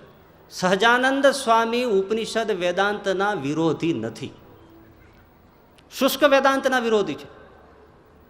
કે મંત્રોનું અર્થઘટન એવી રીતે કરવામાં આવે કે એમાંથી ભક્તિને ઉપાસનાનો રસ ઉડાડી નાખવામાં આવે. કોરું અને મિથ્યા જ્ઞાન એનું પ્રવર્તન અને પ્રસ્થાપન એ શુષ્ક વેદાંત છે. સર્વત્ર એક બ્રહ્મ વ્યાપક છે બસ, અને એ બ્રહ્મ તે હું છું, અહમ બ્રહ્માસ્મિ. હું જ બ્રહ્મ છું, તો હવે મારે કોની ઉપાસના કરવાની, મારે કોનું વંદન કરવાનું, મારે કોનું ધ્યાન કરવાનું? હું જ બ્રહ્મ છું, અહમ બ્રહ્માસ્મિ. અહમ બ્રહ્માસ્મિનો વેદમાં ઉપનિષદમાં જે અર્થ છે એનો સાચો જ્ઞાન તો જુદું છે, પણ પ્રચલિત કરી દેવામાં ખોટું આવ્યું. અહો અહમ નમો મહ્યમ અહમ બ્રહ્માસ્મિ. અને ઈશ્વર જે છે એની નામ સ્મરણ ઉપાસના ભક્તિની એ બધું મિથ્યાને કલ્પના છે, ઈશ્વર કલ્પના છે. આજે પણ ઘણા ભગવા લુગડાધારી છે, એ ઘણા લોકો આજે લેક્ચરો વટકારતા હોય છે, કોઈ ગીત અને કીર્તન બોલતા હોય એટલે તરત કહેવામાં આવે એ ગાવાથી કશું નહીં મળે, શું તમે મંડી પીડ્યા છો, જાહેર રીતે કહેવામાં આવે છે. આ બધું મિથ્યા છે, કલ્પના છે, ભ્રમણા છે. આકાર માત્ર મિથ્યા છે, કોઈ ભગવાનનો આકાર સત્ય નથી, માટે બધું જ ખોટું છે. આવી જે વિચારધારા છે એ શુષ્ક વેદાંત છે. હું તમને કહું, કિશોરલાલ મશરૂવાળા ગાંધીજીની સાથે બહુ રહ્યા. આકોલા ગામમાં એમના પિતાશ્રી ચુસ્ત સ્વામિનારાયણ સત્સંગી, માતા પિતા બંને, અને આ કિશોર અને મોટો ભાઈ જુગલ. પિતાજી અળસીનો ધંધો કરે, ઘરમાં અળસી ભરેલી, કિશોર ઘોડિયામાં સૂતેલો, જુગલ બાજુમાં રમતો હતો. પિતાજી બહાર ગયેલા, એમાં એનો ગોવિંદ નામનો નોકર હતો, એ બહાર વરંડામાં સૂતો હતો, તાવ હતો ભરપૂર. એને ગોવિંદની પાસે ભગવાન સ્વામિનારાયણ પ્રગટ થયા દિવ્ય સ્વરૂપે. એ ગોવિંદને તાવ હતો, એને જગાડ્યો, ઉઠ, તારા માલિકના છોકરા હમણાં મરી જશે, એને લઈને તારી પાસે લાવી દે. ગોવિંદને ખબર ન પડી, પણ ઉઠ્યો, એ જુગલ અને કિશોરને લાવીને પોતાની પડખે સુવડાવ્યા. અને શું થયું, ભરપૂર ભરેલી અળસીના પ્રેશરથી એ પેલી દિવાલ તૂટી કે જ્યાં ઘોડિયું હતું અને જુગલ રમતો હતો એ આખું તહસ નહસ થઈ ગયું. જનની દોડીને આવી, ગામ ભેળું થયું, એમના પિતાજી દોડીને આવ્યા, તપાસ કરે, તૂટેલું ઘોડિયું મળે છે, છોકરા મળતા નથી. એમાં પેલો ગોવિંદ જાગ્યો અને 2 દીકરાને લઈને આવ્યો. ઓહો, દીકરા તો જાગતા અને જીવતા છે. ગોવિંદ, આ બન્યું કેમ? તો કે આ મૂર્તિ જે છે ને એ સહજાનંદ સ્વામીએ મને દર્શન આપ્યા, મને કહ્યું તું લઈ લે, તારા માલિકના દીકરા નહીતર મરી જશે. એમના પિતાજીનું નામ ઈચ્છારામ. ઈચ્છારામભાઈ તરત બોલ્યા કે આ દીકરા હવે તો ઘનશ્યામ પ્રભુના કહેવાય, મારા તો ગુજરી ગયા કહેવાય. બે દીકરાના હાથ ચાલ્યા, મંદિરે ગયા, ઠાકોરજીને પગે લગાડ્યા અને સ્કૂલના સર્ટિફિકેટમાંથી નામ કઢાવી નાખ્યું. કિશોરલાલ ઈચ્છારામ મશરૂવાળા નહીં, કિશોરલાલ ઘનશ્યામદાસ મશરૂવાલા. આવી રીતે ઘનશ્યામના પુત્રો બનાવ્યા. માતાનું અક્ષરધામ ગમન પણ 7 વર્ષની ઉંમરે કિશોરલાલભાઈ જોયેલું. એમના જ પુસ્તકોમાં લખેલું દ્રશ્ય. આટલો સત્સંગનો યોગ હોવા છતાં પરિવર્તન એ થયું કે આબુમાં કેદારનાથ નામે શુષ્ક વેદાંતિનો સંગ થયો અને કિશોરભાઈ સમસ્ત રીતે બદલાઈ ગયા. નહીતર એ પહેલાં એમણે સહજાનંદ સ્વામી નામનું સરસ મજાનું પુસ્તક લખેલું, જે આજે પણ નવજીવન પ્રેસ ઉપરથી મળે છે. એટલું સરસ પુસ્તક લખ્યું છે. એ વાંચીને આ બધી ઘટનાઓ જોયા પછી મને એમ થયું કે આવો સાક્ષર અને તત્વચિંતક જેવો પુરુષ સંપ્રદાયમાં હોત તો સંપ્રદાયને કેટલું માર્મિક સાહિત્ય આપી શક્યા હોત. બદલાઈ ગયા. આકાર માત્ર મિથ્યા છે, અવતારો મિથ્યા છે. સાંભળજો એક એક શબ્દ. અવતારો મિથ્યા છે. રામ અને કૃષ્ણ એ તે જમાનાના પ્રભાવશાળી પુરુષો હતા. લોકો એની ઈશ્વર માનીને પૂજે છે. એના નામનો જપ કરવો, એની લીલાઓનું ગાન કરવું, એની મૂર્તિઓને થાળ ધરાવવા, ચેતન હોય એ રીતે સેવા કરવી, એ બધી મિથ્યાને ભ્રામક અંધશ્રદ્ધાઓ છે. એ ફેંકી દીધા જેવું છે. એનાથી કશું કલ્યાણ નથી. એક ચિત્ત ચૈતન્ય બ્રહ્મ એ જ સત્ય છે, બાકી બધું જ મિથ્યા છે. આવા કોરા કિશોરલાલભાઈ મશરૂવાળા થઈ ગયા. કુસંગ લાગ્યો શુષ્ક વેદાંતિનો. પણ હવે તમને જે મારે મહત્વનો પ્રસંગ કેવો છે તે એ કે હરિજન પત્રનું સંપાદન કરવામાં એમના સહાધ્યાયી હરિપ્રસાદ વ્યાસ પોતાની કલમે લખે છે કે તારીખ 9/5/1952 રોજ 5:30 વાગે કિશોરલાલભાઈને દર્દ વધ્યું, દમનું દર્દ હતું. હવે અંતિમ પળોનું વર્ણન હરિપ્રસાદ વ્યાસ કરે છે. 5:30 વાગે એમને પીડા વધી એટલે તાત્કાલિક અમને બધા મિત્રોને બોલાવી લેવામાં આવ્યા. હું દોડતો ગયો. હું એમની પાસે પાટ ઉપર બેઠો. કિશોરલાલભાઈને દમની પીડા વધુ હોવાથી એમના ધર્મપત્ની ગોમતીબેન દવા માટે રસોડામાં ગયા. એ દરમિયાન કિશોરભાઈ મારી બાજુ લડ્યા. મેં એમનું માથું મારા ખોળામાં લીધું અને આંખ ફરકતી જોઈ એટલે મેં તરત બૂમ પાડી. એટલે એમના પત્ની રસોડામાંથી દવા પડતી મૂકીને ગોમતીબેન દોડતા આવ્યા. આમની દશા જોઈ કે અંતકાળ છે એટલે ગોમતીબેન સ્વામિનારાયણ સ્વામિનારાયણ સ્વામિનારાયણ સ્વામિનારાયણ ધૂન કરવા માંડ્યા. હરિપ્રસાદ વ્યાસ લખે છે એ જ સમયે કિશોરલાલભાઈ પણ જપ કરવા માંડ્યા અને એ જ ક્ષણે એમને જપ કરતા કરતા દેહ છોડી દીધો. આ ઘટના શ્રેયાર્થીની સાધના પેજ નંબર 242 ઉપર એ જીટી છપાયેલી પડી છે. મારે અર્થ એ કેવો છે, આખી જિંદગી કોશિયા કૂટ્યા. અવતારો મિથ્યા છે, નામ મિથ્યા છે, રૂપ મિથ્યા છે, ભજન મિથ્યા છે, પૂજા મિથ્યા છે. અંત સમયે હરિ નામ સ્મરણનું આશ્રય લેવો પડ્યો.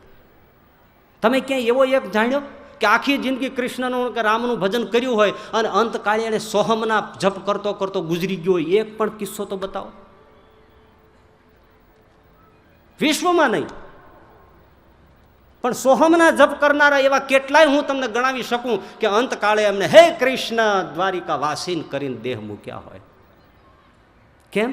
એ જ્યારે મૃત્યુનો પડદો ઊંચકાય છે ને, આ વાયર અહીંયા લાઈવ હોય ને હું તમને કહું કે આમાં કરંટ છે તો કે આમાં દેખાતો નથી, મારે અડી જોવું છે, તો અડીમાં તો કે ના પણ મને ખાતરી કેમ થાય? એ પકડે હાઈ લાઈન હોય એને અનુભવ તો થઈ જાય કે વાયર સાચો છે પણ ગુજરી ગયો, પછી કેવા ક્યાં આવે? એમ અંતકાળે એણે જે ફીફા ખાંડ્યા હોય જિંદગીભર, અવતારો મિથ્યા છે, આકાર ભગવાનના મિથ્યા છે, નામ સ્મરણ મિથ્યા છે, ગીતા ભાગવત શાસ્ત્રો મિથ્યા છે. અંતકાળે મોત પડદો ખુલે અને દેખાય છે કે મિથ્યા કહેતો તો એવું નથી, આ તો સ્વર્ગ પાપ પુણ્ય બધું હાજર છે, પણ ત્યારે બધા દરવાજા બંધ થઈ ગયા હોય છે, ગુજરી ગયો હોય છે, એટલે કહેવા માટે રોકાઈ શકતો નથી. ભલા જિંદગી બગડી ન જાય એટલા માટે બુદ્ધિના દોડમાં આવવાના કોઈને સંગે છડીને ઈશ્વરના હરિ નામ સ્મરણને જિંદગીમાં છોડશો નહીં, છોડશો નહીં.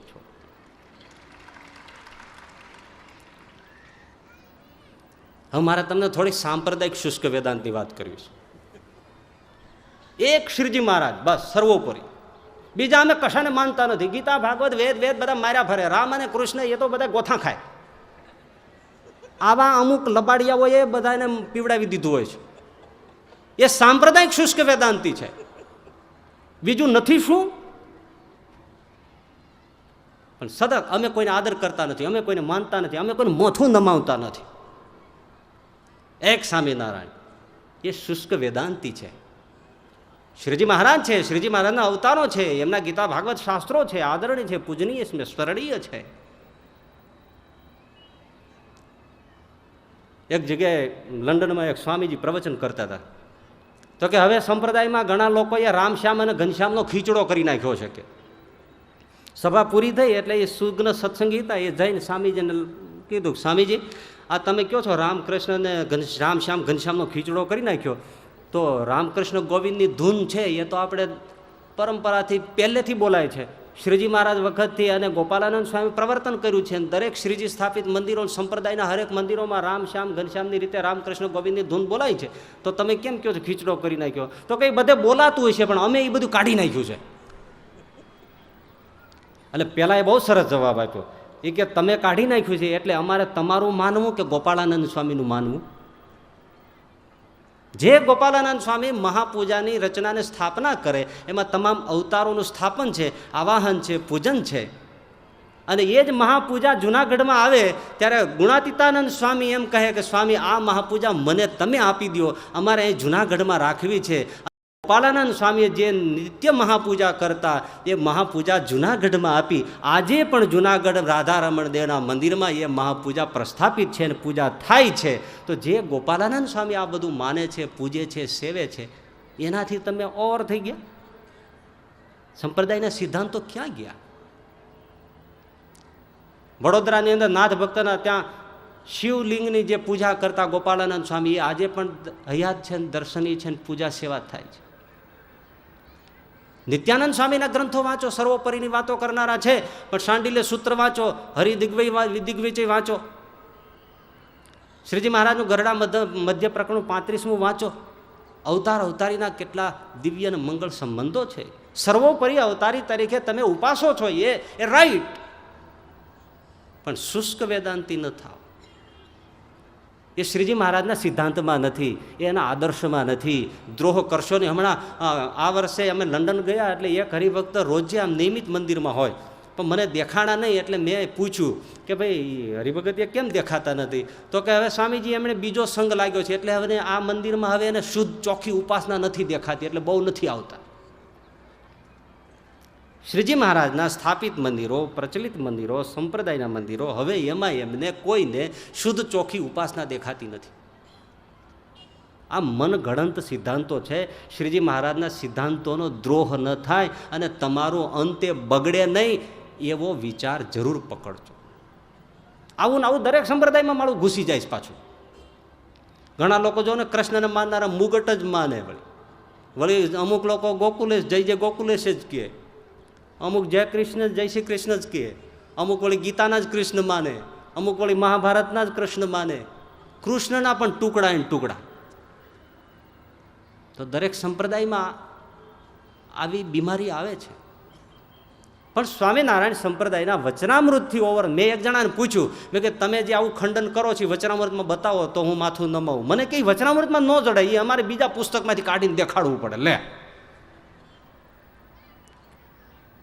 તમારા હિતની વાત છે. તમે સંપ્રદાયની જે પ્રણાલી છે, ગોપાલાનંદ સ્વામી, નિત્યાનંદ સ્વામી, શુકાનંદ સ્વામી, ખુદ શ્રીજી મહારાજના વચનો એને માનો, બાકી બીજાના વચનોને પ્રમાણભૂત માની મનગણંત ઉપાસનાઓને સિદ્ધાંતોમાં ડૂબી અને તમે તમારું કલ્યાણ ન બગાડો એવી મારી તમારા માટે વિનંતી છે. બાકી તમારે જે કરવું હોય તો કરો. ચોથો કુસંગ તે નાસ્તિક. નાસ્તિકવાદના 3 પ્રકાર છે. એક છે બૌદ્ધ મત. બૌદ્ધ મતવાદીઓ ઈશ્વરમાં માનતા નથી, વેદમાં માનતા નથી, અખંડ આત્મતત્વમાં માનતા નથી, પુનર્જન્મમાં માને છે, પણ એ રીતે કે સંસ્કાર અને વાસનાયુક્ત જે સંસ્કારો છે એનાથી વાસિત થયેલી ચિત્તધારા છે એ પુનર્જન્મ પામે છે. આ વિપસ્યાના ધ્યાન કેન્દ્રો અને શિબિરો જે ચાલે છે એ બૌદ્ધ માર્ગી છે. એનો તમે નિયમ પહેલો વાંચજો. એમાં પ્રવેશ લેવો હોય તો પહેલું જ સૂચન હોય, પૂજા પાઠ, કંઠી, મૂર્તિ, જપ, માળા, તિલક, ચાંદલો બધું ફેંકીને આવો પછી જ પ્રવેશ મળે. એટલે ઘણા લોકો ધ્યાન કેન્દ્ર વાંચીને ગરી જાય અંદર, અને આ વિચારો ભક્તિ પૂજા માર્ગ વાળો હોય એ અંદર જાય ને પછી લોચે ચડે, અને પછી અમારી જેવાને પકડે સ્વામીજી ગરબડ થઈ ગઈ છે. તો ભાઈ બધા ધ્યાન કેન્દ્રો કંઈ પોષક નથી હોતા. ભક્તિ માર્ગ જે સંપૂર્ણપણે ભારતીય પરંપરામાં છે એના રક્ષણને માટે શ્રીજી મહારાજ આ ઉદ્બોધન કરે છે. બીજો મત છે જૈન મત છે. એમના મતે જગત અખંડ અનાદિ છે. બસ આ જગતનો કોઈ કરતા નથી, કોઈ ધરતા નથી, કોઈ કર્મ ફળ પ્રદાતા ઈશ્વર નથી. કર્મ આપોઆપ ફળ આપે છે, અને કર્મનો લો છે એ સુપ્રીમ છે. તમે જેને રામ અને કૃષ્ણ કહો છો એ જ્યારે આ સૃષ્ટિમાં આવે છે ત્યારે એ પણ કર્મના અનુસારે જ ચાલે છે, માટે કર્મનો સિદ્ધાંત જ સુપ્રીમ છે. પ્રશ્ન કરે છે કે ભગવાન રામ તમે માનો છો એ દશરથજીનું મૃત્યુ અટકાવી શક્યા? સીતાહરણ અટકાવી શક્યા? શ્રી કૃષ્ણ સ્વયં મહાભારતનું યુદ્ધ અટકાવી શક્યા? રામાવતારમાં જે વાલીને માર્યો એ જ વાલીએ જરા નામના પારધી થઈને કૃષ્ણનું બાણ માર્યું અને દેહ પડ્યો. આ કર્મના સિદ્ધાંત છે, કર્મનો લો છે. આમાં તમારા ભગવાન પણ કર્મથી પર નથી, માટે કર્મનો સિદ્ધાંત છે એ જ સર્વોપરી છે.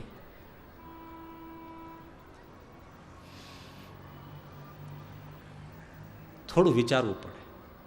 તમે જુઓ, મહાભારતનું યુદ્ધ થયું, ભગવાન શ્રી કૃષ્ણએ સદાને માટે સત્ય બોલનારા યુધિષ્ઠિર પાસે પણ અસત્ય બોલાવડાવ્યું. પોતે પ્રતિજ્ઞા કરી હતી હું શસ્ત્રો નહીં ઉઠાવું, એમણે પ્રતિજ્ઞા તોડી. ભીષ્મદાદા, કર્ણ, દ્રોણ, દુર્યોધન બધાને અધર્મથી માર્યા.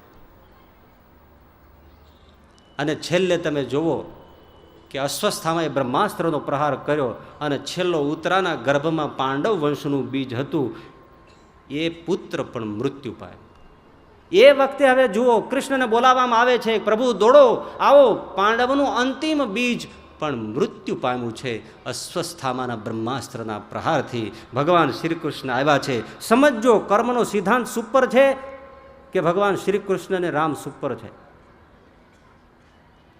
ભગવાન શ્રી કૃષ્ણ આવ્યા છે, મૃત બાળક એમની સામે મૂકવામાં આવ્યું, અને ભગવાન શ્રી કૃષ્ણએ દિગંતમાં હાથ ઉઠાવીને શબ્દો ઉચ્ચાર્યા, હે દિગંતના દેવતાઓ સાંભળો કે આ દેવકી નંદન શ્રી કૃષ્ણએ જિંદગીમાં પણ ક્યારે સ્વપ્નમાં પણ ખોટું આચરણ ન કર્યું હોય, અને અધર્મ આચરણ ન કર્યું હોય, પાપાચરણ ન કર્યું હોય, તો એ પુણ્ય પ્રતાપે આ મૃત બાળક જીવિત થાવ. અને એ બાળક જીવતો થયો અને મહારાજા પરીક્ષિત થયા. ગાંધારીએ શાપ આપ્યો હતો કે તારું વૃષની કુલ નાશ પામો. ઋષિએ શાપ આપ્યો હતો સાંબના અડપલાથી કે તમારો યાદવ વંશ નાશ પામો. છતાં શ્રી કૃષ્ણ ભગવાને પોતાની સત્તાથી ઉદ્ધવજીને બચાવ્યા છે. કર્મનો કાયદો તો કૃષ્ણ અને રામ એટલે કે ભગવાન સ્વામિનારાયણ યાદિક જે છે એના પગ તળે છે. એ તો ન્યાય આપે છે, કાયદો એને પકડી નથી શકતો. એટલે શ્રીજી મહારાજે કહ્યું છે કે ભગવાનનો આશ્રય કરી અને કલ્યાણને પ્રાપ્ત કરવું એ તો નૌકામાં બેસીને ભવસાગર તરવા જેવું છે, પરંતુ પોતાના સાધનને બળે કલ્યાણને ઈચ્છવું એ તો માથે પાણો લઈને સાગર તરવો એવું કામ છે. દેવી એશા ગુણમયી મમ માયા દુરત્યા મામેવ્ય પ્રપદ્યંતી માયા મેતાંતરંતી તે. એટલે હું તમને એ વાત સ્પષ્ટ કરી દઉં કે તમે લોકો કંઈ આ વાત સાંભળીને જાણીને મને એવો ભય છે કે તમે જૈન થઈ જાઓ, એ વાતમાં માલ નથી. એટલા માટે ન થાઓ કે એમાં કઠોર સાધના છે. સૂર્યાસ્ત થાય તો પાણી પીવા ન મળે, ખાવાની તો શી વાત છે, અને તમે રાતે 11 વાગે ભાણું ભરો છો. કંદમૂળ ખવાય નહીં, તમે એકાદશી 1 કિલો બટેટા બાફી વગારી ધૂંગારી ઢમઢોલ જેવા થઈને પડી જાઓ. હવે આવા જલસા ફટકાર્યા હોય એ જૈન મતમાં જાતો છે. એકવાર ગળચોટું ચાટી ગયો, એક જણાને એની બાયરી આરે કાંઈક વિરોધ પડ્યો એટલે પછી મીંડો કહેવા મારે હવે સાધુ થઈ જવું છે, હવે સાધુ થઈ જવું છે. એમાં આવેલા જૈન સંતો નીકળ્યા, એટલે કે આ સાધુ નીકળ્યા, વૈયા જાવ એની ભેળા. તો કે એની ભેળો જવાય, એ તો જીવતા વાળ ખેંચી નાખે કે હેલું થોડું છે. કર્મ નિર્જરાનો માર્ગ છે. એ લોકોને સલામ મારવી પડે કે આટલા 2,500 વર્ષ સુધી એમણે જે કર્તવ્યો નિભાવ્યા છે, જૂતા ન પહેરવા, વાહન નહીં, કઠોર સાધના, કર્મ નિર્જરાનો માર્ગ છે, સલામ એમને. એ એમને મુબારક છે. આ તો આપણે ભક્તિ ધારાને વિચાર કરીએ છીએ, કોઈની ટીકા નિંદા નથી, પણ ભક્તિ પરંપરાના મૂળ તમે આશ્રિત છે એટલે એક ખાલી વિવેચન છે, જાગૃતિ છે.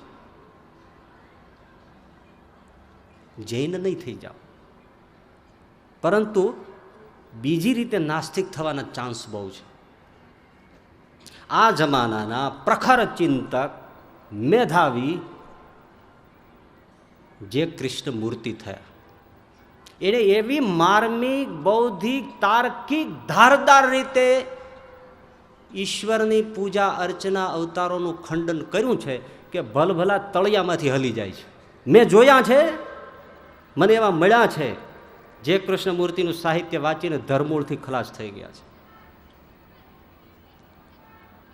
એટલી માર્મિક અને બૌદ્ધિક. એક ખાલી તમને ટૂંકમાં કહું, એ શું કહે છે કે મનની નિર્વિચાર દશા પછી પ્રાપ્ત થતી શાંતિ એ જ અલ્ટિમેટ રિયાલિટી છે, પરમ સત્ય એ છે. મન નિર્વિચાર થઈ જાય પછી જે શાંતિનો અનુભવ થાય એ અંતિમ પરમ સત્ય છે.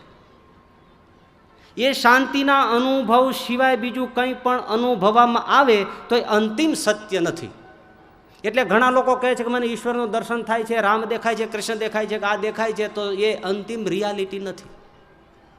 અંતિમ રિયાલિટીનો અનુભવ કરવો હોય તો મનને ખાલી કરવું પડે. મનને ખાલી કરવા માટે સૌ પ્રથમ તમારા મનમાં ભરાયેલા ઈશ્વર વિશેના જે વિચારો છે, ખ્યાલો છે, એના વિશેની જે પ્રવૃત્તિઓ છે, એક્ટિવિટીઝ છે, આદર્શો છે, એ ખાલી કરી નાખો. મનમાંથી એ બધું છોડી દો. ઈશ્વર વિશેના બધા ખ્યાલોથી મુક્ત થઈ જાઓ. ત્યારે મન ખાલી થશે, શાંત થશે, અને પછી અંતિમ રિયાલિટીનો અનુભવ થશે. જો આ પકડી રાખ્યું ઈશ્વર વિશેના ખ્યાલો, આઈડિયા બધું, તો અંતિમ રિયાલિટીનો અનુભવ નહીં થાય. આ રીતે બૌદ્ધિક રીતે એમણે ઘણાને આ વાત આપી છે. એ એમની જીવનની પદ્ધતિ છે, એનો કોઈ આપણને બાધ નથી, પરંતુ આપણે ભક્તિ માર્ગનો આ વિચાર છે. અને અંતે જે છેલ્લો એ પ્રહાર કરે છે સમજવા જેવો છે, અને એમાં ઘણા બુદ્ધિવાદીઓ ગળથોલિયા ખાય છે. એ કહે છે, if there is belief in God it indicates lack of intelligence. જો ઈશ્વરમાં માનવું એટલે બુદ્ધિનો અભાવ, ઈશ્વરમાં ન માનવું એ શ્રેષ્ઠતમ બુદ્ધિમત્તા. હવે કોઈ પોતાને ડાયો ગાંડો કહે, હાવ 17 સ્ક્રૂ ઢીલા હોય તો એમ માને છે કે મારા જેવો હોશિયાર કશો નહીં, કોઈ નહીં કે. એટલે એવું આ બુદ્ધિમત્તાનું અંદર ગૂંચળું ગરી જાય છે. એટલે ઈશ્વરનો ઇનકાર એના મગજમાં ઘૂસે છે. અને એમાં સહેજ થોડું ભણી ગયો એટલે બસ. હવે અને આજે તમે જોયો ક્રાંતિકારીઓનું, એટલે શું કે ક્રાંતિકારી કોને કહેવાય? આખી દુનિયા હાલે એથી ઊંધો હાલે ક્રાંતિકારી. કૂતરું મોઢેથી બચકું ભરે એ ક્રાંતિકારી નહીં, પણ પૂંછડેથી બટકું ભરે એ ક્રાંતિકારી. ઈશ્વરનો ઇનકાર કરો, ધર્મની નિંદા કરો, ભારતીય સંસ્કૃતિની નિંદા કરો, સાધુ બાવાની ઉડાવો, એટલે તમે ક્રાંતિકારીનું લેબલ પામો. તો આવા સાહિત્યોથી ઘણા લોકો, યુવાનિયાઓ નાસ્તિક થઈ જાય છે. આવી સુંદર મજાની ઈશ્વરની ઉપાસના. અમે નથી કહેતા કે તમે સ્વામિનારાયણને ભજો, રામ, કૃષ્ણ, શિવ, ગણપતિ જે ઈચ્છાઓ ભજો, પણ ભલા સાવ બિલકુલ બફાક્યામાં શા માટે પડો છો? અને ત્રીજો જે નાસ્તિકવાદ છે, ચારવાકવાદ છે. એ તો કશામાં માનતા નથી. આત્મા નહીં, પરમાત્મા નહીં, પાપ નહીં, પુણ્ય નહીં, સ્વર્ગ નહીં, નર્ક નહીં, પુનર્જન્મ નહીં, કર્મના લેખાજોખા નહીં, કશું જ નહીં. ખાઓ, પીઓ, મજા કરો, ગુજરી જાઓ એટલે પતી ગયું, પૂરું થઈ ગયું. કાંઈ બચતું જ નથી. દેહસ્ય ભસ્મીભૂતસ્ય દેહસ્ય પુનરાગમનમ કુતઃ. માટે મોજ કરી લ્યો. એ ચારવાક પદ્ધતિ, આ નાસ્તિકવાદની પદ્ધતિ આપણા દેશમાં અત્યંત પ્રાચીન છે. ત્યારથી લઈને ફોરેનની અંદર નીત્સે, ફ્રોઈડ અને બર્ટ્રાન્ડ રસેલથી લઈને લંકાના શ્રી કેવુરથી લઈને અહીંયા ભારત અને મુંબઈની અંદર, સુરત, ગુજરાતમાં ચાલતા રેશનાલિસ્ટ મંડળો સુધી આ વિચારધારા પ્રચલિત છે. અને આજે પણ પ્રચારમાં છે. આજે રેશનાલિસ્ટ મંડળો ચાલે છે ચાર વાકની વિશેષ વાતો કરવાની જરૂર નથી. અત્યારે જ્યાં મંડળો ચલાવે છે એની જ હું તમને વાત કરું. એ લોકો એમ કહે છે કે આ ઈશ્વર હોવાની સાબિતી ક્યાંય મળતી નથી. ઈશ્વર ન હોવાની અનેક સાબિતી મળે છે. તમે એમ કહો છો કે આ જગત ઈશ્વરે બનાવ્યું છે, તો આમાં વ્યવસ્થા ક્યાં છે? સર્વત્ર અંધાધૂંધી છે. ગમે ત્યારે વરસાદ પડે, ગમે ત્યારે ન પડે. ક્યારેક વાવાઝોડું થાય, ક્યારેક અતિવૃષ્ટિ થાય, ક્યારેક અનાવૃષ્ટિ થાય, ક્યારેક ભૂકંપ થાય ને હજારો મરી જાય, નિર્દોષો કચડાઈ જાય. આમાં ક્યાં વ્યવસ્થા છે? કોણ છે નિયામક? જ્યાં વરસાદ જોઈએ ત્યાં પડતો નથી, જ્યાં જરૂર નથી ત્યાં દરિયામાં ઠલવાય છે. આવો તમારો નિયામક?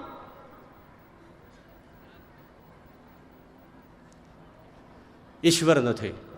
ઉલટાનો એ તો એટલો ક્રૂર લાગે છે કે એની એવી વ્યવસ્થા કરી હોય એવું દેખાય. જો તમે માનતા હો તો એક ક્રૂર સિંહ નિર્દોષ મૃગલાને મારીને ખાઈ જાય, આવું ઘાતકીપણું તમારા ઈશ્વરમાં છે?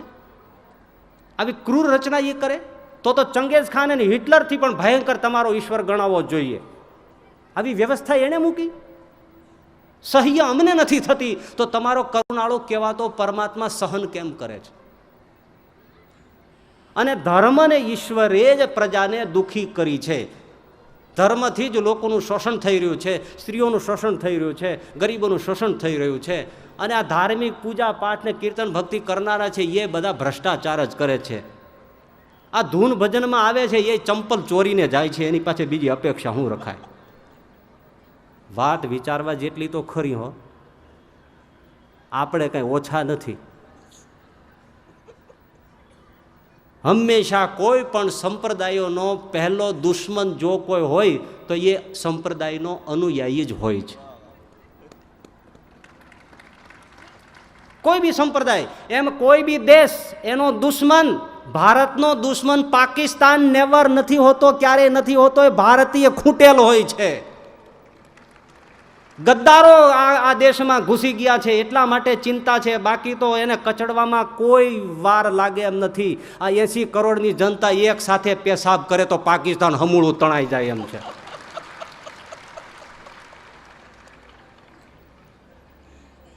દેશમાં ગદ્દારો છે, એમ સંપ્રદાયમાં ગદ્દારો છે, અનુયાયીઓ દુશ્મન હોય છે. એવા એવા આચારો કરી નાખે છે કે એના સંપ્રદાયના મૂળ પ્રવર્તક પુરુષોને નીચું જોવું પડે છે. આપણે સુધરીએ તો એ લોકોને પણ કહેવાનું મન એમ થાય કે ભાઈ તમે એમ કહો છો કે આ બધું ધર્મ ને ઈશ્વર બધું કાઢી નાખો. કાઢી નાખીએ, હાલો હારે બેહીને કાઢી નાખીએ, એમાં શું?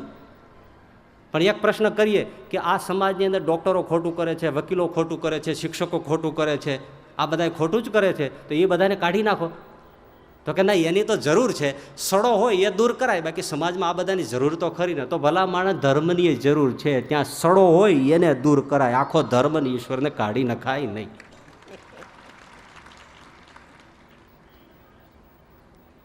સુધારો કરાય, જેટલું બગડેલું છે એને કઢાય.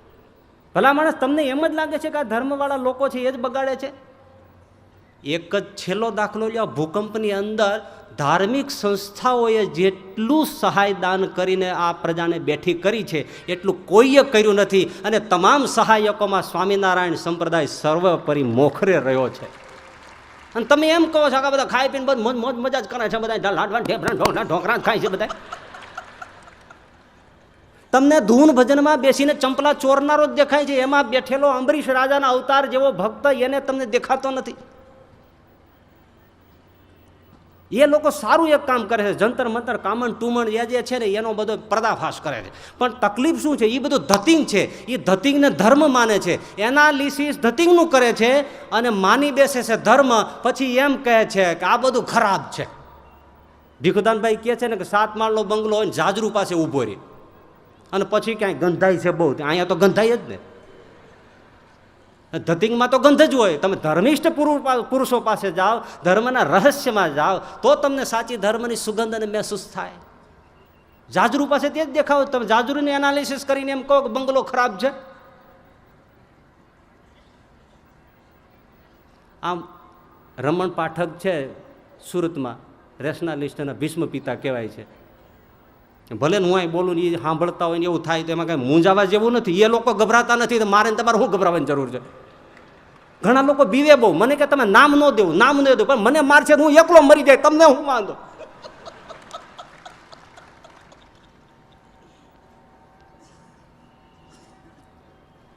એ રમણલાલ પાઠક કહે છે કે યોગથી ને પ્રાણાયામથી ને મેડિટેશનથી કશો ફાયદો થતો નથી, આ બધો હંબંગ છે. વૈશ્વિક લય સધાય છે, પરમ શાંતિ થાય છે, આ બધા ગપગોળા છે, આમાંથી મુક્ત થઈ જાવ. હું એને એમ કહું, આ અમદાવાદની અંદર હીરા માણેક જૈન તપસ્વી આજે પણ બેઠા છે અને એમને ગઈ સાલ 411 ઉપવાસ કેવળ ઉકાળેલા પાણી સાથે એમણે કર્યા છે.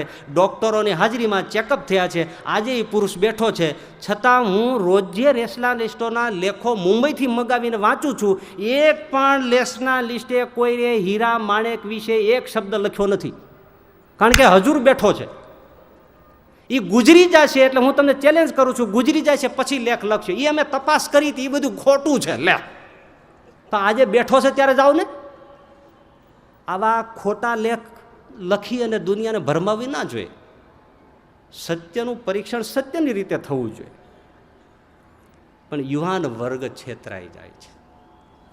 મારા હાથમાં થોડા વખત પહેલાં એક પુસ્તક આવ્યું, ઈશ્વરનો ઇનકાર. સાંભળજો, મજાનો પ્રસંગ છે. હોઈ ગયા છો? ઈશ્વરનો ઇનકાર. ઇનકાર એટલે ઈશ્વર નથી એમ ઘણા સમજાય ને. ઇનકાર શું છે વળી? ઈશ્વરનો ઇનકાર. મેં પુસ્તક વાંચ્યું, થોડા પાના જોયા, હું તો તાજુબ દંગ થઈ ગયો. એનો લેખક, એનું નામ છે નરસિંહભાઈ ઈશ્વરભાઈ પટેલ. એ લખે છે કે ચુસ્ત સ્વામિનારાયણ સંપ્રદાયમાં મારો જન્મ, ચુસ્ત સ્વામિનારાયણ સંપ્રદાયમાં મારો જન્મ. 25 વર્ષ સુધી મંદિરમાં ધૂપ દીપ કર્યા પછી મોંમાં અન્નજળ મૂકનારો હું, શ્રદ્ધાથી જીવનારો પુરુષ. 26મે વર્ષે મને આર્ય સમાજના પુસ્તકો વાંચવામાં આવ્યા. આર્ય સમાજના સ્થાપક દયાનંદ સરસ્વતી, એમણે સત્યાર્થ પ્રકાશ નામનો ગ્રંથ લખ્યો. દરેક વિશે અજુક્તિ વાતો એમાં લખી છે. એમાં સ્વામિનારાયણ સંપ્રદાય વિશે પણ અજુક્તિ બેહુદી વાતો લખી છે. એમાં એમ કહ્યું છે કે સ્વામિનારાયણ ભગવાન કહેવાતા, એ દાદાના ગરડામાં, દાદા ખાચાના દરબારમાં રહેતા.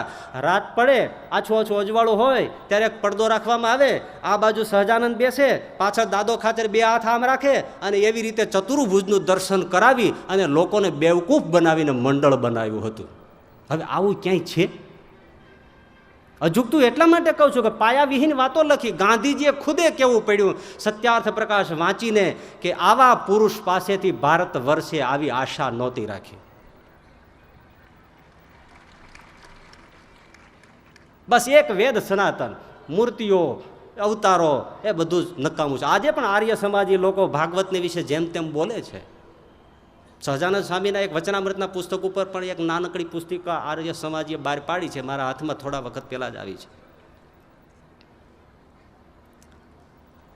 તો આ નરસિંહભાઈ પટેલ એ કે 25 વર્ષ શ્રદ્ધાવાન રહ્યો અને આર્ય સમાજના પુસ્તકો વાંચ્યા પછી હું બદલાયો. મને સત્યનું ભાન થયું કે કોઈ ઈશ્વર નથી, કોઈ પાપ પુણ્ય નથી, કોઈ આત્મા નથી, કોઈ પરમાત્મા નથી.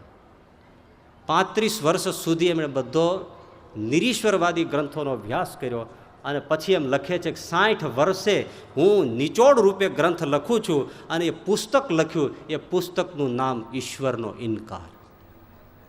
સાવ કોરા. ઘણા વખત પહેલા, તમે થોડા વખત પહેલા ખબર છે ને, પોસ્ટમાં એન્થ્રેક્સ ટપકતો હતો, પરબીડિયાને કોઈ અડતો નહોતો. અમેરિકાવાળા તો કોઈ જતા જ નહોતા બોક્સમાં હાથ નાખવા. કાંઈક ખોલે, સ્વજનનો દેખાય અને કાંઈક થઈ જાય તો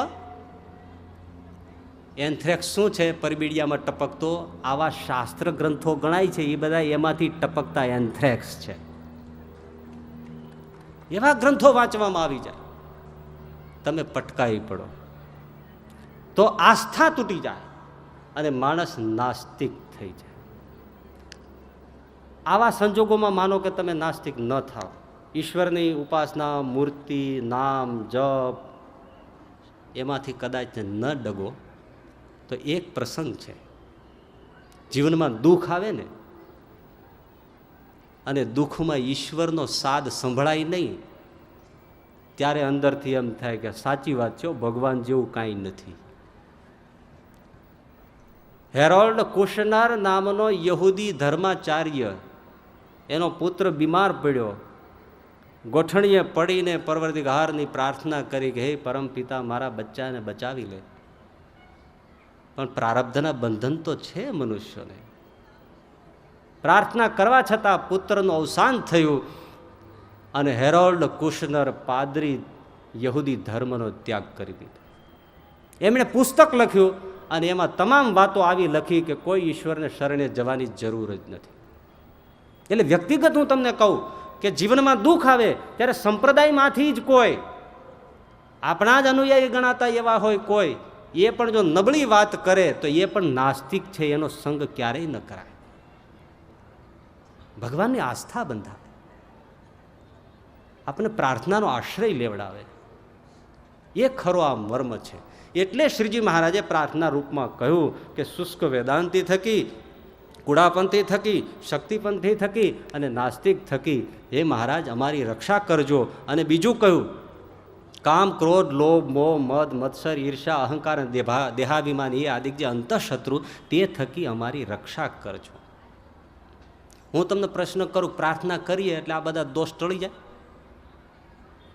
કામ, ક્રોધ ટળી જાય પ્રાર્થના કરવાથી? સભાનતાથી જો પ્રાર્થના કરવામાં આવે તો આપણા દોષ પ્રત્યે, લક્ષ્ય પ્રત્યે માણસ જાગૃત થઈ જાય. અને જેટલો જાગૃત થાય એટલો પુરુષાર્થ વધે, અને જેટલો પ્રબળ પુરુષાર્થ વધે એટલું પ્રાર્થનાનું ઊંડાણ વધે, અને જેટલું પ્રાર્થનાનું ઊંડાણ વધે એટલી જ પરમાત્માની કૃપા વરસી પડે છે. માટે પ્રાર્થના અવશ્ય કરવી જોઈએ. પ્રાર્થના ઊંડાણ વગરની પરમાત્મા સુધી પહોંચતી નથી. હવે થોડી વાત હું તમને કહી દઉં. ગાંધીજીએ એમ કહ્યું છે કે હું વિદ્યાનો માણસ નથી, હું તો પ્રાર્થનાનો માણસ છું. રાજકીય ક્ષેત્રે મને એટલી બધી નિરાશાઓ, ઘોર નિરાશાઓ આવ્યાના પ્રસંગો છે, એમાં હું શાંતિથી જીવો હોઉં અને મારી શાંતિની બીજાને ઈર્ષા આવી હોય તો એનું એક જ કારણ છે આ પ્રાર્થના. એ પ્રાર્થનાને આધારે હું શાંતિથી જીવો છું. બીજી વાત એ બહુ સરસ કરી બાપુએ કે શરીરને જેમ ખોરાકની જરૂર છે એમ આત્માને પ્રાર્થનાની જરૂર છે, પણ એનાથી વિશેષ જરૂર છે. એટલા માટે કે ક્યારેક ખોરાક વધુ પડતો થઈ જાય તો ઉપવાસની જરૂર પડે છે, પરંતુ પ્રાર્થના ક્યારેય વધુ પડતી થતી જ નથી. જેટલી કરો તેટલી ઓછી છે, જેટલી કરો તેટલી ઓછી છે. એમાં ક્યારેય ઉપવાસનો પ્રસંગ આવતો જ નથી. માટે આનંદથી, શ્રદ્ધાથી, એકાગ્રતાથી, ઊંડાણથી, કંઈક ઇંગ્લિશનું વાક્ય છે ને Swamiji, in prayer wordless heart is more appropriate than શું છે હાર્ટલેસ વર્ડ્સ. પ્રાર્થનામાં હૃદયની જરૂર છે, ભાવની જરૂર છે. એક ટાપુ ઉપર 3 બિચારા કાલા ઘેલા માણસો રહેતા હતા અને રોજ પ્રાર્થના કરે. 3 ભેળા થાય, લાફિંગ સેન્ટ્સ કહેવામાં આવતા. જ્યારે જોયો ત્યારે ખડખડાટ હસતા જ હોય. પરવરદિગાર પરમાત્મા પરમ કૃપાળુ અખંડ વરસી રહ્યો હોય તો પછી એને આનંદ આનંદ આનંદ. જરત દસહુ દિશ મોતી. 3 ભેળા થાય, આકાશની સામે હાથ ઊંચા કરીને પ્રાર્થના કરે, હે ભગવાન, આટલો બધો ચરખો ચલાવે છે, તું થાકી જતો હશ, અમને બોલાવી દે, તારા પગ દાબી દઈએ, તારા કપડાં મેલા થઈ ગયા છે ધોઈ દેશું, એમાં ટોલા પીડ્યા છે વીણી દેશું. આવી પ્રાર્થના કરે. એક પાદરીને ખબર પડી, ક્રિશ્ચિયાનિટીમાં તમને ખબર છે ને, સર્ટિફાઈ થયા વગરની પ્રાર્થના બોલાય નહીં, માન્યતાવાળી પ્રાર્થના બોલાય, બીજી પ્રાર્થના ચાલે નહીં. એટલે પ્રાર્થનામાં કઈ માન્યતા હોય? દ્રૌપદી માન્યતાવાળી પ્રાર્થના બોલવા જાય ક્યારના નગ્ન થઈ જાય, એ ચોપડી ગોતવા જાય. પ્રાર્થના તો હૃદયમાંથી, મૌન ગુહામાંથી સરી પડે છે. તો પેલા 3 જણા પ્રાર્થના એવી રીતે કરે. પાદરીને ખબર પડી કે આ 3 ગમાર આ રીતે પ્રાર્થના કરે છે, માન્યતા વગરની પ્રાર્થના કરે છે. એ ટાપુ ઉપર હતા, નૌકામાં બેસીને પાદરી ત્યાં આવ્યો. 3 જણાને કહ્યું કે આવી પ્રાર્થના ન ચાલે, ચલો હું તમને પ્રાર્થના બતાવું. એમણે પ્રાર્થના બતાવી. આ તમે નાની છે, ટૂંકી છે, આ રીતે પ્રાર્થના કરજો. પેલા કે બાપા અમને જ કાંઈ ખબર પડે નહીં, તમે ગોખાવો. બરાબર ગોખાવી, પાકી થઈ એવું લાગ્યું. આજ બોલજો, બીજી બોલશોમાં, નહીં તો પરમપિતા નારાજ થાય. પરમપિતા નારાજ થાય તો બિચારા એ જ બોલે, એ તો બહુ ભોળા હતા. પાદરીએ પ્રાર્થના શીખવાડી. નૌકામાં બેસીને પાદરી ચાલતો થયો. આ 3 લોકો ઊભા થઈને એ પ્રાર્થના બોલવા ગયા. સાંભળો, બોલવા ગયા, પ્રાર્થના ભૂલી ગયા. એને થયું કરે આ તો ભૂલી ગયા, પાદરી તો ચાલ્યા ગયા. હવે પરમપિતા તો કોપાયમાન થાય, ચાલો ચાલો જલ્દી એને પકડીએ અને ફરીથી પાછી પ્રાર્થના શીખી લઈએ. પેલો નૌકામાં ક્યાંય નીકળી ગયેલો, આ 3 જણા દરિયાના પાણી ઉપર ચાલતા ચાલતા પેલાનું નૌકું પકડ્યું. પેલા પાદરીએ જોયું એ નૌકામાં ડૂબું કે ડૂબશે થાય એ અવસ્થામાં 3 જણા ઘોઘાટ કરતા સાગરના જળ ઉપર ઊભા ઊભા એનું કાઠું પકડીને એમ કે મહારાજ અમને પ્રાર્થના શીખવાડો ને. પેલો કે રેવાઈ દો, તમારે જરૂર જ નથી.